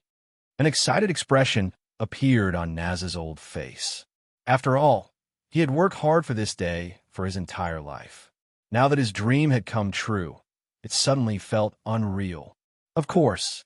Here, this is the ring that symbolizes my status as a member of the North American Supreme Council. I believe it should help you solve a lot of problems. Zhang Cheng had never been a stingy person. He directly took off the sapphire ring and placed it on the table. After Nazas saw it, his hands trembled violently, uncontrollably. He finally picked it up and held it in his hands. He knelt on the ground and promised loudly, "Thank you for your kindness and generosity. I swear that I will never let you down. In addition, I will give you 50% of all the profits from Death Fight. I look forward to your performance. Now, go do what you need to do. I want to be alone for a while." Zhang Cheng waved his hand and directly ordered him to leave. He needed some time to deal with the golden sundial in his hand, especially the series of runes that might have been carved by the sun god Apollo himself. It was very valuable for research. "As you wish." Nazas quickly stood up and bowed deeply. He then walked backward and closed the door behind him. Watching his back gradually disappear into the distance, Zhang Cheng immediately began to try to simulate the use of each rune in the air. After a while, dazzling sunlight of varying intensity was released in the room. Once, he even accidentally melted part of the iron door of the sealed cabin. The orange-red molten iron completely ruined the expensive handmade carpet. Fortunately, his reaction was fast enough. He immediately used frost magic to force the molten iron to cool down. Most of the guests outside were attracted by the new round of the competition. No one noticed the accident in the guest room. However, for safety reasons, he stopped the next step after simulating a single rune. It would not be too late to break it up and slowly study it after he went back. Otherwise, who knew if the power of 2 or more runes combined would be enough to sink the entire ship or cut it in half. At the same time, although Elizabeth and Aisha were not related by blood, they were closer than real sisters. They once again appeared at the competition venue and loudly cheered for the contestants they had bet on. They did not care about their image as ladies at all. They were so engrossed that they did not notice that someone was watching them through the window on the uppermost deck. Chapter 827. Below the Tower of Space-Time, the artificial intelligence, transformed special life form atom, was busy inspecting a series of complicated and expensive experimental instruments. From time to time, he would raise his head to look at the unknown object at the top of the tower that was constantly emitting a strange glow. For him, who had just obtained his independent consciousness and self, he had yet to realize that he had completed the process of quantitative change to qualitative change both internally and externally. He still regarded serving his master tirelessly as his highest mission. This was especially so for that ball of light that he didn't know how to describe. He developed an intense desire to explore it like never before. This was because ever since this object was placed at the top of the tower, all the dragons in the entire space had begun to grow at an unbelievable rate. Some of them had even undergone different degrees of mutation, as if some kind of power had been awakened in their bodies. In Adam's memory, there's almost no creature that could be mentioned in the same breath as this, not even the gods of myths and legends. Test. I need to conduct more tests.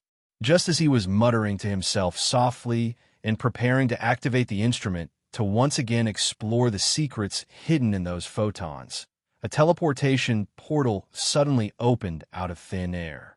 The next second, Zhang Cheng whose entire body was emitting a faint, strange smell, passed through the portal and appeared in front of the tower. It was obvious that he had just completed an intense battle with Elizabeth, so it was inevitable that there would be some residual aura on his body. "Master." Adam hurriedly put down the work at hand and bowed elegantly with one hand on his chest. "How's the progress?" Zhang Cheng didn't beat around the bush and directly asked the question he was most concerned about. Adam clearly hesitated for a moment before replying in an uncertain tone. "So far, I've conducted a total of 12 spectral tests, 40 attempts to capture photons, and 6 energy oscillation tests." "Stop." Zhang Cheng raised his hand to stop Adam from reporting in such detail. "There's no need to describe the process. Just give me the results." "I'm very sorry. I've only discovered that the light beams scattered in the air can induce genetic mutations to a certain extent. Moreover, all the photons seem to have a life of their own. They can reflect the various situations they come into contact with in a way that we can't understand. It's as if that ball of light is using these photons to obtain information from the outside world." Adam spoke rapidly about everything he knew. His eyes were filled with an indescribable emotion, a little like anger and a little like vigilance. "You mean it's alive? It has sentience?" Zhang Cheng subconsciously frowned. Adam first nodded, then shook his head. "Master, from the experimental data, it does indeed have an extremely complex information transmission system. However, we can't determine whether it has sentience to time. I don't think you should measure it as a life form in the ordinary sense, but as a special individual that is more advanced than any life form we have ever seen." "I understand." A thoughtful expression appeared on Zhang Cheng's face, and he continued to ask, "Regarding energy, have you found any ways to make use of it?" "I found a way to weaponize it too. When the external pressure and heat exceed a certain threshold, this ball of light will release a terrifying energy wave that will destroy everything within a radius of tens of meters around it. The higher the heat and the greater the pressure, the wider the coverage of the energy wave. This is the graph I calculated. You can take a look if you're interested." Then, Adam pulled out a piece of paper from the thick stack and handed it over. Zhang Cheng took it and gave it a cursory glance. He immediately pursed his lips and revealed a crazy smile. "So, if I use a hydrogen bomb of sufficient yield and detonate it near it, it has the ability to destroy the entire Earth?" "In theory, yes. But in practice, I'm afraid it won't be that easy. Generally speaking, the most it can do is shatter the Earth's crust." Adam's eyes flashed as he quickly gave an estimate of the destructive power. "Excellent. Looks like creating you is the right choice. Continue the research. I'll be staying in the tower for a few days. If there's nothing important, don't disturb me." "As you wish, Master." After getting the answer he wanted, Zhang Cheng quickly entered the innermost room on the first floor of the tower. He carefully spread out the Book of Souls, which was emitting a strong smell of blood. He muttered to himself in a voice that only he could hear, "In the following time, let me peek into the mystery of death and master the rules of death." As soon as he finished speaking, he once again poured his consciousness into the book. After a while, the body that had lost consciousness began to emit a chilling aura of the top 4. No one knew what was happening inside. They only knew that the omnipresent death energy began to rapidly gather on the first floor of the tower. At the same time, in the distant hell, the resurrected Burning Legion had made all the preparations. They were just waiting for an order to start a huge war that would engulf the 2 worlds, especially the irascible Abyssal Lords. They were always thirsting for conquest, slaughter, and destruction.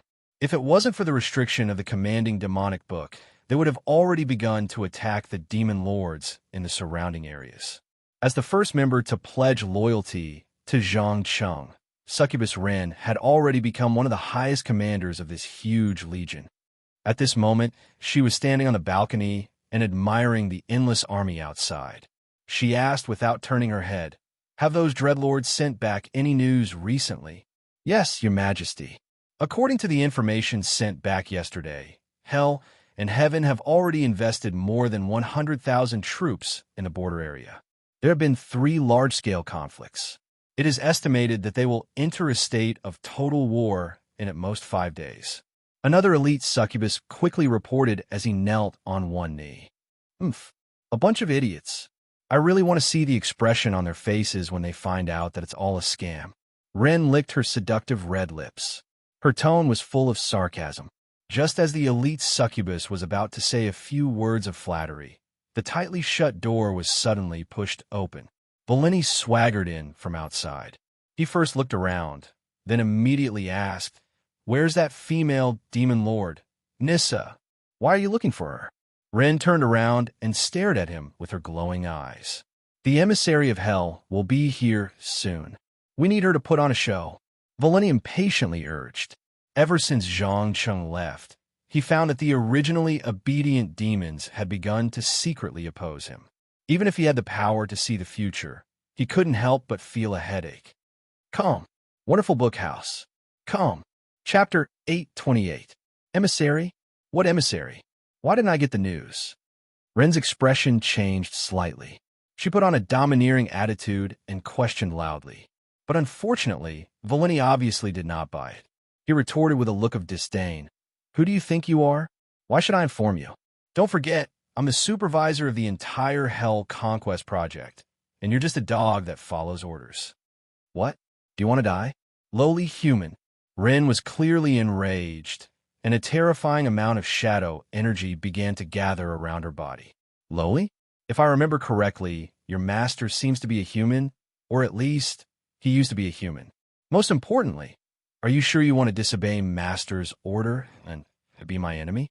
Valeni stepped forward without showing any sign of weakness. There was no trace of fear in his eyes. For someone who could foresee the future, there was almost no secret about whether it was a bluff or a real attack. The succubus queen narrowed her eyes and was obviously hesitating. But before she could make a decision, Polak, the apocalypse guardian, kicked open the door and scolded in a cold voice. "Do you know what you're doing, self-righteous fool? Damn it, you're on his side?" Ren's pupils suddenly shrank. As the first carrier of the dark shadow in this world, she was not afraid of the lords who were resurrected from the book of demonic mastery. Instead, she was afraid of the apocalypse guardian, who was also the first carrier of dark energy in this world. The reason was very simple. From a perspective of the birth of energy, no matter how powerful the senior members of the Burning Legion were, as long as they were resurrected in this world, part of their power would be integrated into her body. So in theory, only Pola could be on par with her, or even stronger. After all, the Apocalypse Guardian used to be the creation and loyal subordinate of the Dark Titan Sargeras. After falling, his combat strength soared rapidly. He was fundamentally different from a succubus who always liked to sneak attack and stab people in the back. This was not the difference in energy level, but the difference in combat awareness and experience. No, I am not on anyone's side. I am only on the side of the rules set by my master. Remember, Ren, don't try to cross the line. Otherwise, I have the right to kill you. Polak's eyes flashed with warning. Anyone with a little bit of common sense knew that the Apocalypse Guards never joked. Once they said something, it usually meant an ultimatum. "Bastard, I'll remember you. Just you wait." The infuriated queen of Succubus threw down a harsh sentence and leaped from the balcony. She spread her wings and glided to the square in front of the palace before disappearing into the complicated alleys of the city in a huff. A few elite succubus followed closely behind, not daring to stay on the balcony for even a second, fearing that they would be torn to pieces by the powerful Apocalypse Guards. Seeing this, Valeni smiled proudly and bowed slightly to Polak. "Thank you for your help. Otherwise, it would have taken me a lot of effort to deal with this troublesome guy. No need to thank me. I'm just following the rules. In addition, Nissa is locked in the first cabinet on the right. Quickly finish the task that Master gave you." After saying that, Polak turned around and left without staying for even a second. "Hee, you actually drove the Burning Legion from another universe to work for you. Should I say that you're stupid or too smart? Forget it, it's none of my business." Valeni muttered to himself and immediately opened the closed cabinet door, revealing Nissa, who was tied up in an extremely shameful position. It had to be said that for an especially lecherous old man, This scene was a bit too stimulating. He immediately smiled bitterly and praised. "It's really unbelievable. Madam, your hobby is a bit special. Maybe next time we can have an in-depth exchange. I am quite experienced in this aspect." Shut up. Quickly untie me." The female fiend lord roared with a trembling voice.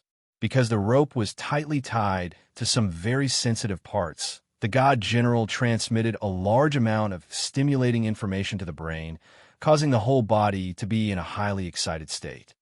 "Of course, I still have a lot of important details to discuss with you," Valeni said as he took out a dagger to cut off the extremely tough magic rope. Nisa hurriedly got up from the ground and put on her clothes as quickly as possible. She gritted her teeth and said, "I order you to forget everything that you just saw. Otherwise, calm down, madam. Instead of worrying about me, you should worry about the Queen of Succubus. She is the one who is truly dangerous. All right, let's not talk nonsense. Here are the things that I have sorted out. You should read it from the beginning to the end and firmly remember it in your mind. Don't make any mistakes.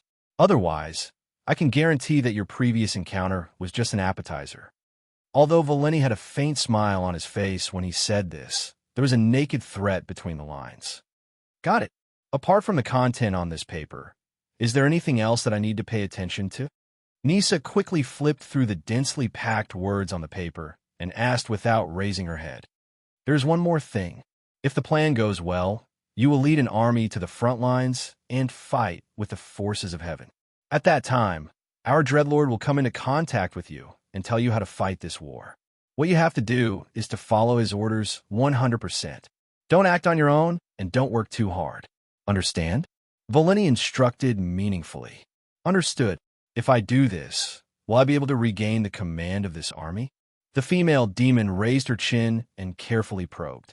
Warrant nodded without hesitation. "That's right. According to the agreement, you will once again become a commander who is second only to one and above tens of thousands. If the plan goes well, you will also become the supreme queen of hell." "Very good. I will succeed, even if it is to regain the power that originally belonged to me." Nisa clenched her fists tightly and quickly left the room and walked towards the stairs that led downstairs. Watching her gradually disappear into the distance, Valeni's face suddenly revealed a playful smile. He mercilessly mocked.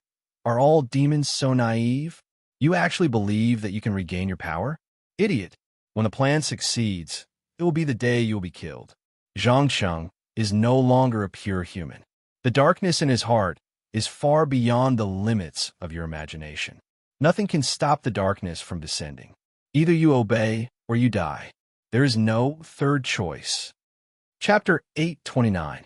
Early in the morning, when the sun rose from the horizon, bringing light to the world, the phoenix that had been partying for the entire night finally quietened down. Other than a few fellows who were still in an excited state, indulging in sensual pleasures with young, beautiful women and handsome men, or gathering in the casino to vent their exuberant energy, most of the remaining people had already returned to their rooms, waiting for an even more bloody and exciting fight to the death the next night. Perhaps it was just as the saying went, most people live to pursue three things: food, sex, and some sort of spiritual satisfaction. And on this luxurious cruise ship, it just so happened that it could satisfy all three, especially for underground dwellers like vampires and werewolves who had the ability to transform. They were able to bring unprecedented excitement to the rich. Therefore, anyone who came here once would be crazily addicted like a drug addict, to the point that they could not even raise the slightest bit of interest when facing ordinary people. Old Nazas had used practical actions to prove that the so-called kindness, freedom, equality, compassion, justice, and other beautiful values in modern society were all just a disguise, a form of self-deception. When the power that maintained order completely disappeared, humans would immediately transform into monsters that were more terrifying than any beast, revealing their true selves in the depths of their hearts. Violence, blood, slaughter, death. With all the shackles that restricted rationality and ethics being broken, humans would be able to experience the release of their souls that no other entertainment venue could provide. Only then would they become the ship's most loyal customers. At this moment, in the most luxurious room on the ship, Elizabeth, who had slept for about 4 to 5 hours, finally opened her eyes. She struggled to get up from the soft bed and stared with widened eyes at the $100 that filled the entire room, as well as the dazzling gold dinars. She covered her mouth and exclaimed, "Oh, God, last night was too crazy.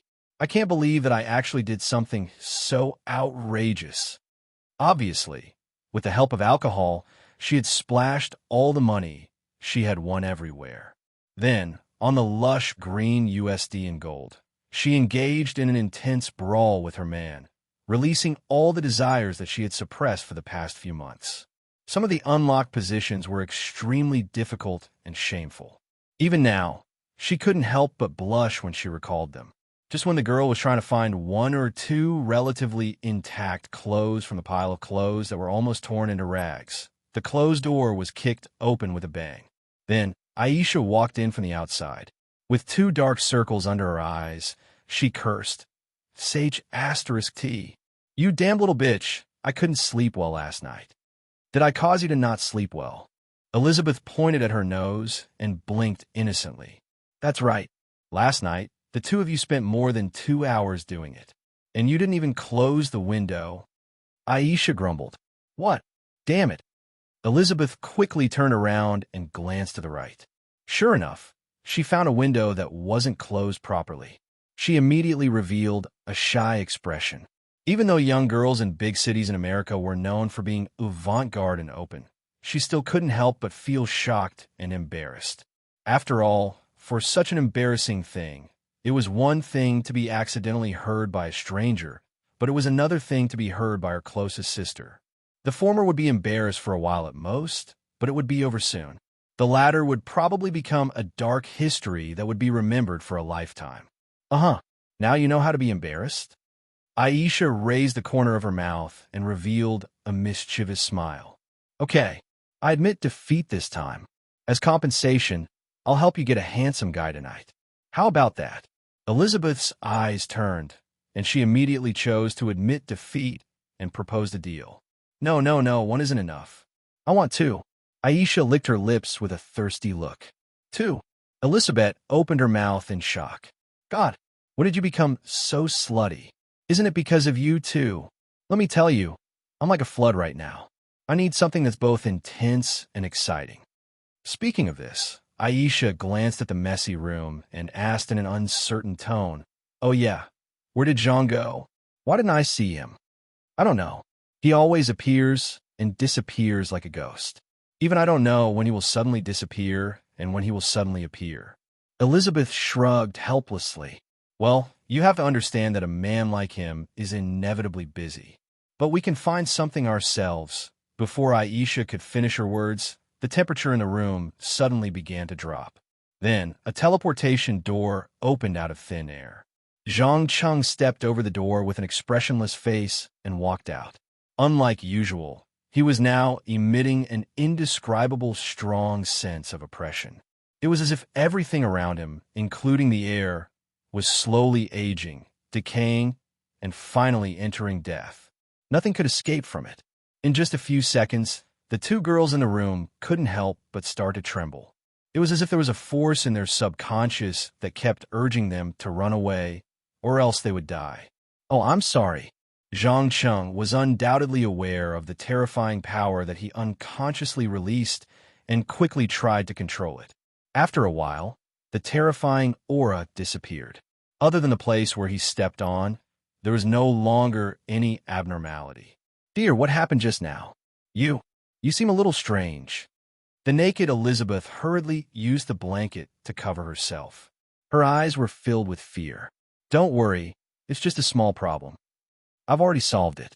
Zhang Cheng kissed the girl's forehead and comforted her. Without a doubt, he didn't want to talk about the new power that he had just obtained. To be exact, it was the power to manipulate the rule of death. After a few hours of training in the space of consciousness, he had already learned how to exert influence on the rule of death within a limited range and make it obey his will temporarily. This was an extremely powerful power. It was more complicated and difficult to control than any known power. Most importantly, anyone who used the rule of death would have to pay a corresponding price. In ancient times, in order to pay the price, the gods of death on earth created the kingdom of the dead. They converted souls into pure death energy on a large scale to win the favor of the entire rule system. In comparison, the modern Faust used a more direct and violent method. He killed and sacrificed living people to pay the price of using the rule of death. However, Lafren obviously didn't understand this. He mistakenly thought that Faust would commit murder every once in a while because his mind was not under his control. Chapter 830. After showering and dressing up, Zhang Cheng quickly brought the two young ladies to the dining room and ordered a luxurious breakfast that ordinary people couldn't even imagine. Then, they began to chat while eating. Although the food didn't look very eye-catching, the price of each was as high as $6,000. It was equivalent to 2 to 3 months of a normal person's salary without eating or drinking. Such a shocking price made Aisha, who was used to spending $20 to $30 for a day's meal, almost cry out. It had to be said that old Naz had definitely considered the spending power of the guests on this ship. Therefore, he didn't ask for the best, but the most expensive. Even the tip wasn't less than $300. It was a veritable money-squandering establishment. If there were no accidents, every voyage would bring in at least a few million or even tens of millions of dollars of pure profit. Especially the large amount of cash used for consumption and gambling. All of it was processed through the underground world's banking system. There was no need to pay a single cent of tax to the United States government. Just as Aisha was carefully enjoying the most expensive breakfast in her life, old Naz walked in from outside the dining room with a smile on his face. He placed one hand on his chest and bowed pretentiously. "Good morning, Honorable Mr. Councilman, and two beautiful ladies." "Good morning," Elizabeth responded politely. There was no need to ask to know that the reason why she was willing to pay attention to him was because she won a large sum of money last night. As for Aisha, she only lowered her head to eat and completely ignored the seemingly kind but ferocious old man in front of her. As an agent of the underground world stronghold, she wasn't as naive as her sister. Not only did she come into contact with all kinds of people every day, but she could also find out a lot of dark secrets and gossip. She knew how many unlucky people were dealt with because they accidentally provoked Naz. It could be said that other than the more powerful lords, the ordinary residents of New York's underground world didn't dare to take the initiative to find trouble with this mixed-blood old siren. Zhang Cheng unhurriedly swallowed a piece of fried egg wrapped in shrimp, picked up a napkin, and wiped the oil stains at the corner of his mouth. Only then did he raise his head and ask, "Tell me, why are you looking for me so early in the morning?" "It's like this, sir." Old Naz's paused for a moment, then said in a rather nervous tone, "I contacted a few of my peers in the deathmatch business this morning. 3 of them are very interested in the proposal of the League and want to come personally to discuss it. This should be a good thing, right?" Zhang Cheng picked up the cup and took a sip of the hot coffee. "Yes, but the problem is that they also made a small request, and that is to bring their own contestants to participate in tonight's deathmatch, and they hope that you will host the whole process." As he said this, Nazis kept looking up to observe Zhang Cheng's reaction, afraid that he would see an angry or unhappy expression. "I'll be the host. They probably want to confirm my support for this bloody and cruel competition." Zhang Cheng pursed his lips and smiled contemptuously. Just like all the people who wandered in the gray area, the merchants who engaged in illegal business in the underground world also yearned to get rid of their awkward situation and obtain the support and protection from the upper class. As a member of the North American Supreme Council, he could just meet all the conditions for organizing a deathmatch league. To be more precise, all he needed to do was to set up a venue in his jurisdiction and promise that deathmatch was legal here. He didn't need to worry about being arrested. Then, it wouldn't take long before people from all over the world flocked to this place. Old Nazis nodded with a wry smile. Yes, they're more or less a little worried. You know, this is not a small business. Once they decide to cooperate, they are bound to come up with a considerable amount of funds to operate. Before ensuring the safety of their personal and property, most people chose to wait and see, so I think it is necessary to give them a little confidence. Since you want to put on a show, then let's do the whole thing. Tell them that I not only agree to host tonight's death match, but I will also come up with a surprise to reward the champion who wins the final victory. Zhang Qing touched his chin and replied with interest. Prize? What prize? As soon as he heard the word prize, Naz's eyes lit up instantly. He wouldn't forget that the person sitting in front of him was an alchemy master who could concoct a variety of advanced magic potions and even longevity potions. It's a secret for now. The reason why a surprise can be called a surprise is that it must be kept a secret. If it is said in advance, then it can't be called a surprise. Zhang Cheng pretended to be mysterious as he blinked his eyes. Hee. Understood. I'll go inform everyone. When CNXIN and the others hear this news, they will definitely rush over. Then, the old mixed blood siren bowed again and quickly disappeared at the end of the stairs leading to the lower deck. After watching him completely leave, Aisha put down her knife and fork and asked with an uncertain tone, Are you really going to support him in the Deathmatch League? Why not? Don't tell me you think this competition is too bloody and cruel?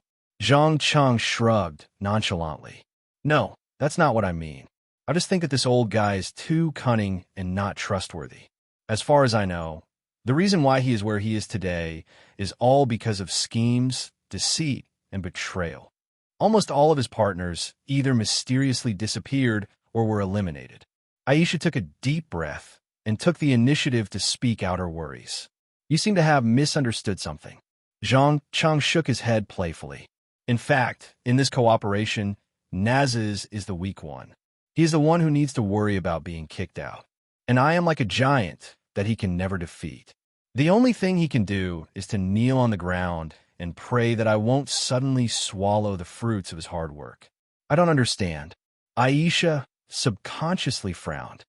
Simply put, the underground world is a place where power is supreme. As long as you have enough power, you will naturally obtain more power and wealth. The former is related to the latter, but the latter is not related to the former. Do you understand? So as long as I'm stronger than Naz's, he won't have any thoughts of betrayal. That's no different from suicide. Moreover, this old mixed blood siren already has one foot in the coffin. He has long passed his rising period and won't be able to live for long. Zhang Cheng explained casually. I see. Aisha showed an expression of realization. All right, let's not talk about these disappointing things. Let's talk about where we should go to play later. Chapter 831. Gambling, swimming, fishing, surfing, riding a motorboat on the sea. Zhang Cheng spent the entire day to completely relax his tense nerves. He didn't think about those overly complicated things and just enjoyed this rare leisure time. It wasn't until the sky gradually darkened that a few seaplanes landed from the sky and docked next to the giant cruise ship. As the host, Naz's personally came to the deck to welcome these colleagues from all over the world, as well as the contestants and bodyguards they brought. He also arranged the schedule for the competition in the evening. One had to know that deathmatch was not only a cruel and bloody competition, but it also involved the gambling market of billions of dollars and tens of thousands of gold dinars. Therefore, the real-time images had to be transmitted to other places through a hidden satellite network so that more people could participate. To put it bluntly, this was a grand event to divide the benefits. Once an agreement was reached, there would not be much change in the next few decades. After more than 40 minutes, the old siren came to the side quietly and reported in a low voice, Your Excellency, we have signed a cooperation agreement and arranged 8 contestants. We plan to preliminarily simulate an elimination league tonight. 8 people? That means 7 games until the final winner is decided. Zhang Cheng picked up the glass and took a sip of the refreshing juice. That's right. For one-on-one elimination matches, 2 semifinals, and 1 final. In addition, we have also invited a professional camera team and commentator to conduct a worldwide live broadcast. At that time, there will be at least 300,000 people watching and betting. Nazas licked his lips and explained excitedly. If it was in the past, if guys like them who wandered the gray area of the underground world dared to make such a big move, they would most likely be beaten to the ground by the Supreme Council of each continent. But now, With the support of an alchemist master and a member of the North American Supreme Council, they hadn't received any warnings so far. Obviously, based on this alone, they knew that they were definitely riding on the right coattails. It sounds interesting. It seemed that I have to show some real skills to satisfy these guys' appetites, right? After that, Zhang lay on the chair with his face facing the sky, admiring the magnificent sunset on the sea in the distance. At 8 o'clock in the evening, the deck of the giant cruise ship was brightly lit. Most of the guests had been notified that there would be more exciting fights later, so no one was willing to stay in the casino, the dance floor, or the restaurant. And to ensure that their identities would not be exposed, everyone wore a variety of exquisite metal masks. At a glance, it was full of mystery, absurdity, and weirdness. In addition, a camera team composed of 12 people was also busy setting up high-definition cameras in designated positions to ensure that they could capture the best and most perfect images. Seeing that everything was ready, Zhang turned around and asked Elizabeth, who was wearing a butterfly mask, with a smile, "Tell me, did you bet on that person tonight? That guy in the lavender casual outfit who looks the calmest." The girl pointed at a black woman who was standing high up. "Oh, you have a good eye for a tribal priest who can control souls in battle." Zhang's observation was so keen that he immediately discovered the power contained in the strange bone ornaments on the other party's hands and neck. As the only continent in the world that maintained a primitive supernatural state from beginning to end, Africa had always been the last pure land of shamanism. So it was also rich in witch doctors, priests, and other ability users. Especially the tribal guardian priests who were integrated with the spirits of nature and animals often had considerable power, and before they entered the combat state, no one knew what their real ability was. Tribal priest? If I remember correctly, shouldn't tribal priests protect their own tribe? Why would they come to participate in this life and death battle? Elizabeth's eyes revealed doubts and puzzlement. There are only two situations. First, her tribe was threatened that if they didn't come to participate in the competition, they would all be killed. Second, she is a battle maniac, eager to improve her compatibility with the control of souls through fierce fights. Well, you and Aisha stay here for a while. Next, it's my show.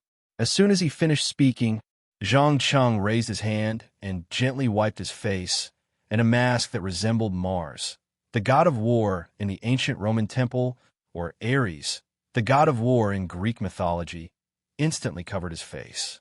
After doing all this, he calmly walked to the center of the arena, raised the staff disguised as the supreme heavenly power, and knocked hard on the iron cage, shouting through the sound amplification spell, "Everyone, I'm sure you've all been waiting impatiently. I can't wait to see the fierce battle and the scene of flesh and blood flying everywhere. But before that, I have one more thing to do, and that is to create a perfect arena, a tomb worthy of the warrior's final resting place." Create an arena? One of the organizers who brought the contestants to participate in the competition frowned subconsciously, obviously not liking this kind of impromptu performance that was not in the script. However, before he could react, Zhang raised the supreme heavenly power high, and at the same time, the alchemy stone emitted a dazzling light. Boom, boom, boom. Accompanied by a series of deafening sounds and vibrations, a large island slowly rose from the bottom of the sea. Such a shocking scene not only stunned the rich businessmen and politicians from the ordinary world, but even the residents of the underground world couldn't help but hold their breaths. Just when everyone thought that the island that rose from the bottom of the sea would be the arena, huge white marble blocks rose from the ground at a speed that was almost indiscernible to the naked eye. In less than 5 minutes, an exact replica of the ancient Roman Colosseum was built, and even the exquisite carvings on it were no exception. Without a doubt, this was the perfect combination of magic and alchemy. It was a miracle that only the best alchemists could create. Oh my God, this is simply too crazy. How'd he do it? Old Nazes covered his face and fell into a state of incoherence. Although he was already mentally prepared and knew that Zhang would make some big movements, he never thought that it would be so excessive. Looking at the motionless audience standing on the deck, their rationality had been completely destroyed before the competition even started, and their minds were probably blank now. Looking at the Colosseum that he created with his own hands, Zhang Cheng nodded with satisfaction and muttered to himself, "Not bad. It seems that my control of energy has reached the limit, but the conversion rate of matter and energy still needs to be improved." Chapter 832 *T, creating an island out of thin air, and then building an ancient Roman arena on the island. I don't even dare to dream of such a thing when I'm sleeping. Is this something that humans can do? This is too shocking. Is this the strength of the members of the Underground World's Supreme Council? No wonder they can control the world from the dark. With such power, there's nothing they can't do. It's worth it. Just by looking at this scene, I don't think this trip is in vain. I feel that my blood is starting to boil. Come on, let's have a heart-shaking massacre and death. Blood. I want blood. Give me scarlet blood. After a short silence, the crowd erupted with intense roars and roars like a volcanic eruption. Everyone seemed to have gone crazy, waving their arms to vent their emotions, not caring about temperament or demeanor at all. Very soon, those fellows rushed into the empty grandstand of the Grand Arena along a stone bridge that extended from the island. At the same time, the photography team had to dismantle the fixed cameras and reposition them in various corners of the Grand Arena. About 20 minutes later, everyone, including the 8 contestants, had arrived. Zhang Cheng stood in the middle of the field, opened his arms, and shouted in an impassioned tone, "Ladies, gentlemen, in ancient Rome more than 2,000 years ago, there was once a group of brave and fearless gladiators. They gambled with their lives, and in order to win freedom and glory, they presented one wonderful game after another to the people at that time. Today we will recreate this scene, recreate that blood-boiling battle. Next, let's welcome our 2 contestants for the first round, the shapeshifter from the Balkan Peninsula and the death priest of ancient Egypt." Accompanied by the tsunami-like cheers from the stands, 2 middle-aged men dressed differently slowly came to the center of the Grand Arena, their eyes revealing undisguised cold, murderous intent, because they knew very well that they had no way out. Once it started, one of them was bound to fall forever, and only the winner was qualified to survive and enter the next round. Of course, compared to the ancient Roman gladiators, the participants of the death fight were not slaves. Most of them did it out of their own free will, so there was basically no coercion. Feeling the rising fighting spirit of the 2 contestants, Zhang Qing took a few steps back and announced straightforwardly, "Let the match begin." In an instant, the shapeshifter leaped and pounced on his opponent. At the same time, his entire body changed rapidly. When he landed, he was no longer in his human form, but a huge brown bear dog, especially with its mouth full of sharp fangs. If one was bitten, even if they didn't die, they would be half crippled. Hatura, the death shaman from Egypt, raised his hand and spat out a strange syllable. The next second, the sand and stones on the ground suddenly began to spin at high speed, forming a powerful tornado that forcibly sucked the huge brown bear dog into it. In less than a few seconds, the high-speed, moving gravel tore apart the thick fur. A large amount of blood and minced meat splattered in all directions with the tornado, forming a creepy blood mist. However, the brown bear dog's body was too big. Although the bloody wounds looked extremely terrifying, in fact, they were all superficial wounds. They didn't really pose a threat to the internal organs and bones. In the blink of an eye, it got rid of the obstruction of the tornado. It opened its bloody mouth and pounced on the opponent's neck, intending to kill in one blow and in the opening battle. Oomph. Stupid beasts will never understand the greatness of death. The shaman sneered and sneered. Without warning, he grabbed a handful of things that looked like ashes from his pocket and gently raised them. Woo, woo, woo. Wherever the dust passed, more than 20 mummies covered in bandages stood up. They were constantly letting out low growls of unknown meaning.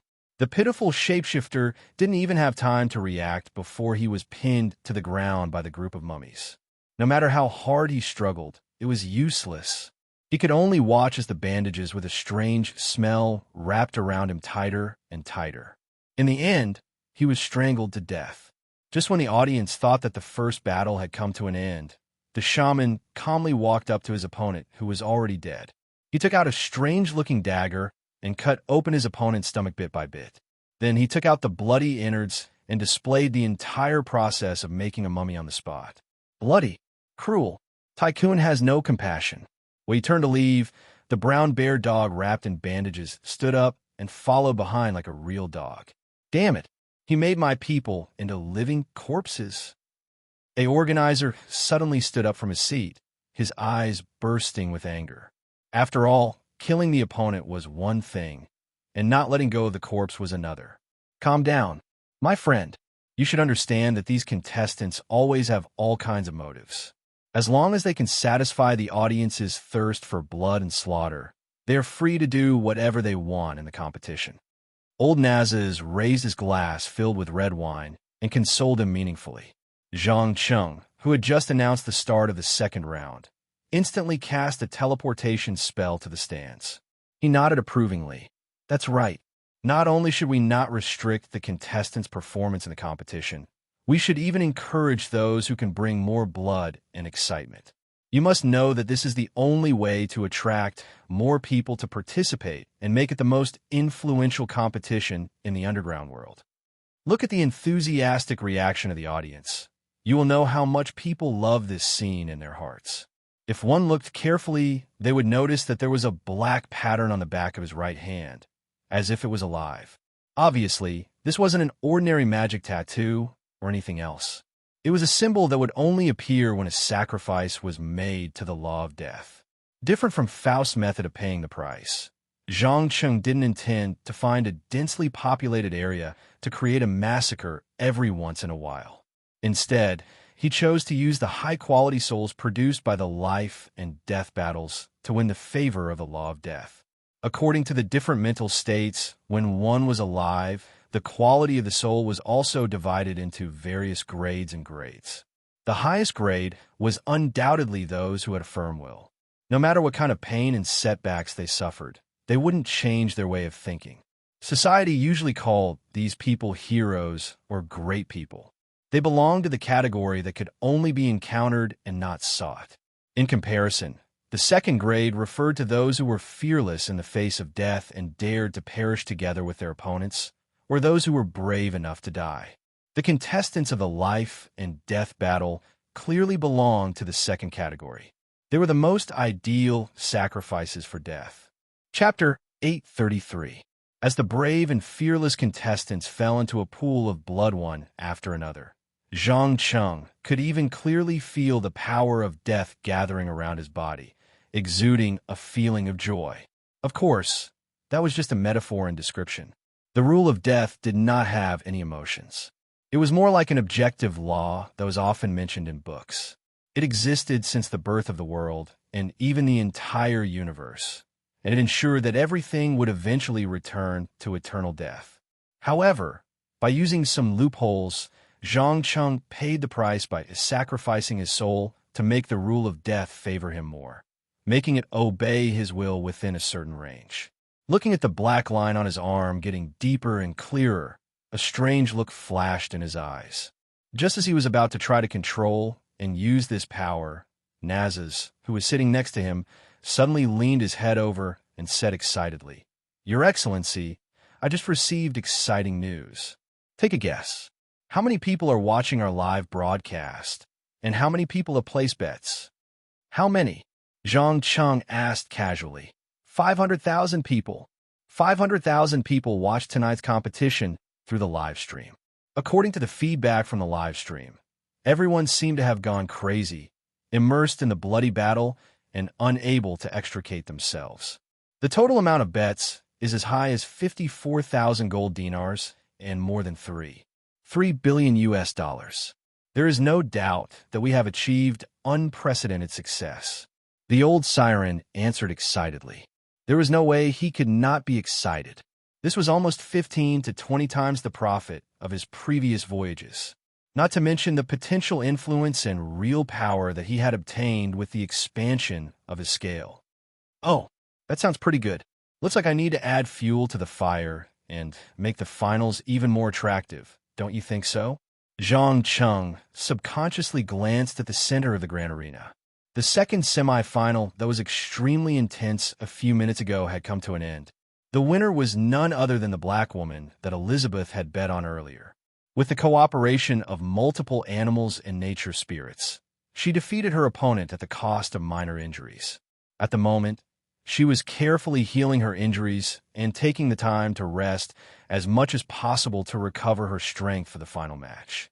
I heard that you have prepared a prize for the champion. Can I ask what the prize is?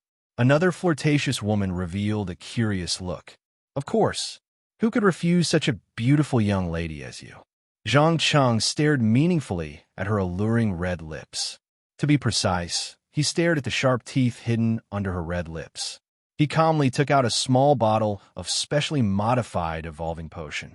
Even without opening her mouth, he knew that this unbelievably beautiful woman was not a human being at all, but a pure-blooded sea demon. Once she fell into the water, she would immediately reveal her true identity as a half-human, half-fish. A bottle of magic potion. The siren's eyes lit up slightly. Zhang Qing nodded lightly. That's right. However, it was not an ordinary potion, but a powerful potion that could produce permanent changes.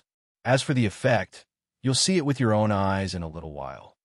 After saying that, he no longer paid any attention to the other party.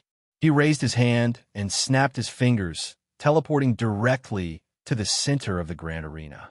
He waved at the last two contestants who were still alive for the time being and immediately announced the start of the finals without saying a word. However, this time, he did not return to the stands. Instead, he stood in the center of the arena, mixing his own massive magic power with the death precepts and slowly injecting it into the ground, forming a complex and complete magic circle. In this way, even if he was not present in the future, the souls of the deceased would be imprisoned, waiting for him to personally host the sacrificial ceremony and pay the price for using the death precepts. At the same time, the battle between the black woman and the Egyptian death priest had entered its final climax. The former naturally did not need to be mentioned. Her entire body was wrapped in a huge beast soul, and she was constantly releasing hot red flames. It was obvious that she was controlling both animal spirits and nature spirits at the same time. The latter was not to be outdone. She even sacrificed her own life to summon a jackal warrior under the command of the god of death, Anubis, from the underworld in Egyptian mythology. This monster, which was more than 3 meters tall, had a wolf's head and a human's body. Not only did it have unimaginable strength, but the spear in its hand was also not ordinary goods. Every attack it made could cause great damage to the animal spirits. In just a few seconds, the originally huge lion spirit had shrunk several times. After the black woman noticed this, she immediately retreated more than 10 meters without hesitation. She carefully took out a thick, strong, and slightly blackened horn from her close-fitting clothes. Judging from its size and arc, it should belong to the animal with the most violent temper on the African continent, the rhinoceros. Oh, this is going to be a good show. Zhang Cheng slightly raised the corner of his mouth, an expression of anticipation appearing on his face. The black woman gently stroked the rhinoceros horn twice, and soon, a white rhinoceros soul, which was comparable in size to an elephant, floated out and replaced the position of the lion spirit. It was very irritable as it stomped its hooves on the spot. Without waiting for the death priest to react, the rhinoceros charged forward at lightning speed. The next second, boom! The audience in the grand arena only saw a flash of white light, followed by a deafening roar. In the blink of an eye, the rhinoceros soul plowed a 3-meter-wide and half-meter-deep trench on the ground. As for the unlucky person who blocked its path, he had already been sent flying and crashed into the wall behind the grand arena. His entire body had turned into a pile of soft meat paste, and his bones were probably broken into countless small pieces. His important organs and blood vessels were all destroyed. His head was like a blooming rose, and his brain was smeared all over the wall. He was definitely dead. Of course, The black woman's condition was not much better. The part below her knee was badly mutilated, and it was impossible to tell which part was the calf and which part was the foot. According to the standards of modern medicine, amputation was probably the only way to save her life. Wonderful. I have to admit, you surprised me. Come, drink this bottle of medicine. This is your prize as the champion and the final victor. Believe me, you need it now more than ever.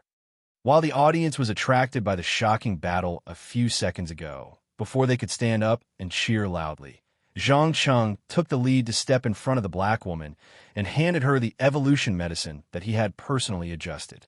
Enduring the intense pain from the ends of her legs, the black woman did not say anything and directly opened the cork. In front of the camera and the audience, she raised her head and drank it. Chapter 834. In less than a minute, her crippled legs stopped bleeding and began to regenerate at an unbelievable speed. First, it was the bones, followed by the muscles and blood vessels, and finally the skin and nails. Looking at her feet that were no different from a normal person's, the black woman raised her head and asked with widened eyes, "Super regeneration. What did you give me? Don't worry, this is just the appetizer. The real interesting changes have just begun." Zhang Cheng replied with a smile. Just as he said, after about 2 or 3 minutes, the black woman suddenly felt that something was wrong with her body and wanted to swallow an unknown powder to treat it. Unfortunately, it was too late. The white of her right eye that was originally normal was slowly turning darker and darker for some reason. Finally, it completely lost the dividing line between it and the pupil. It looked abnormally terrifying from afar. More importantly, this process was undoubtedly extremely painful, so much so that she knelt on the ground with a plop and let out an extremely painful scream. This sound was so ear-piercing. It was so creepy. The entire grand arena was silent. Everyone was paying attention to the development of the situation. However, Zhang Cheng did not make any response to this.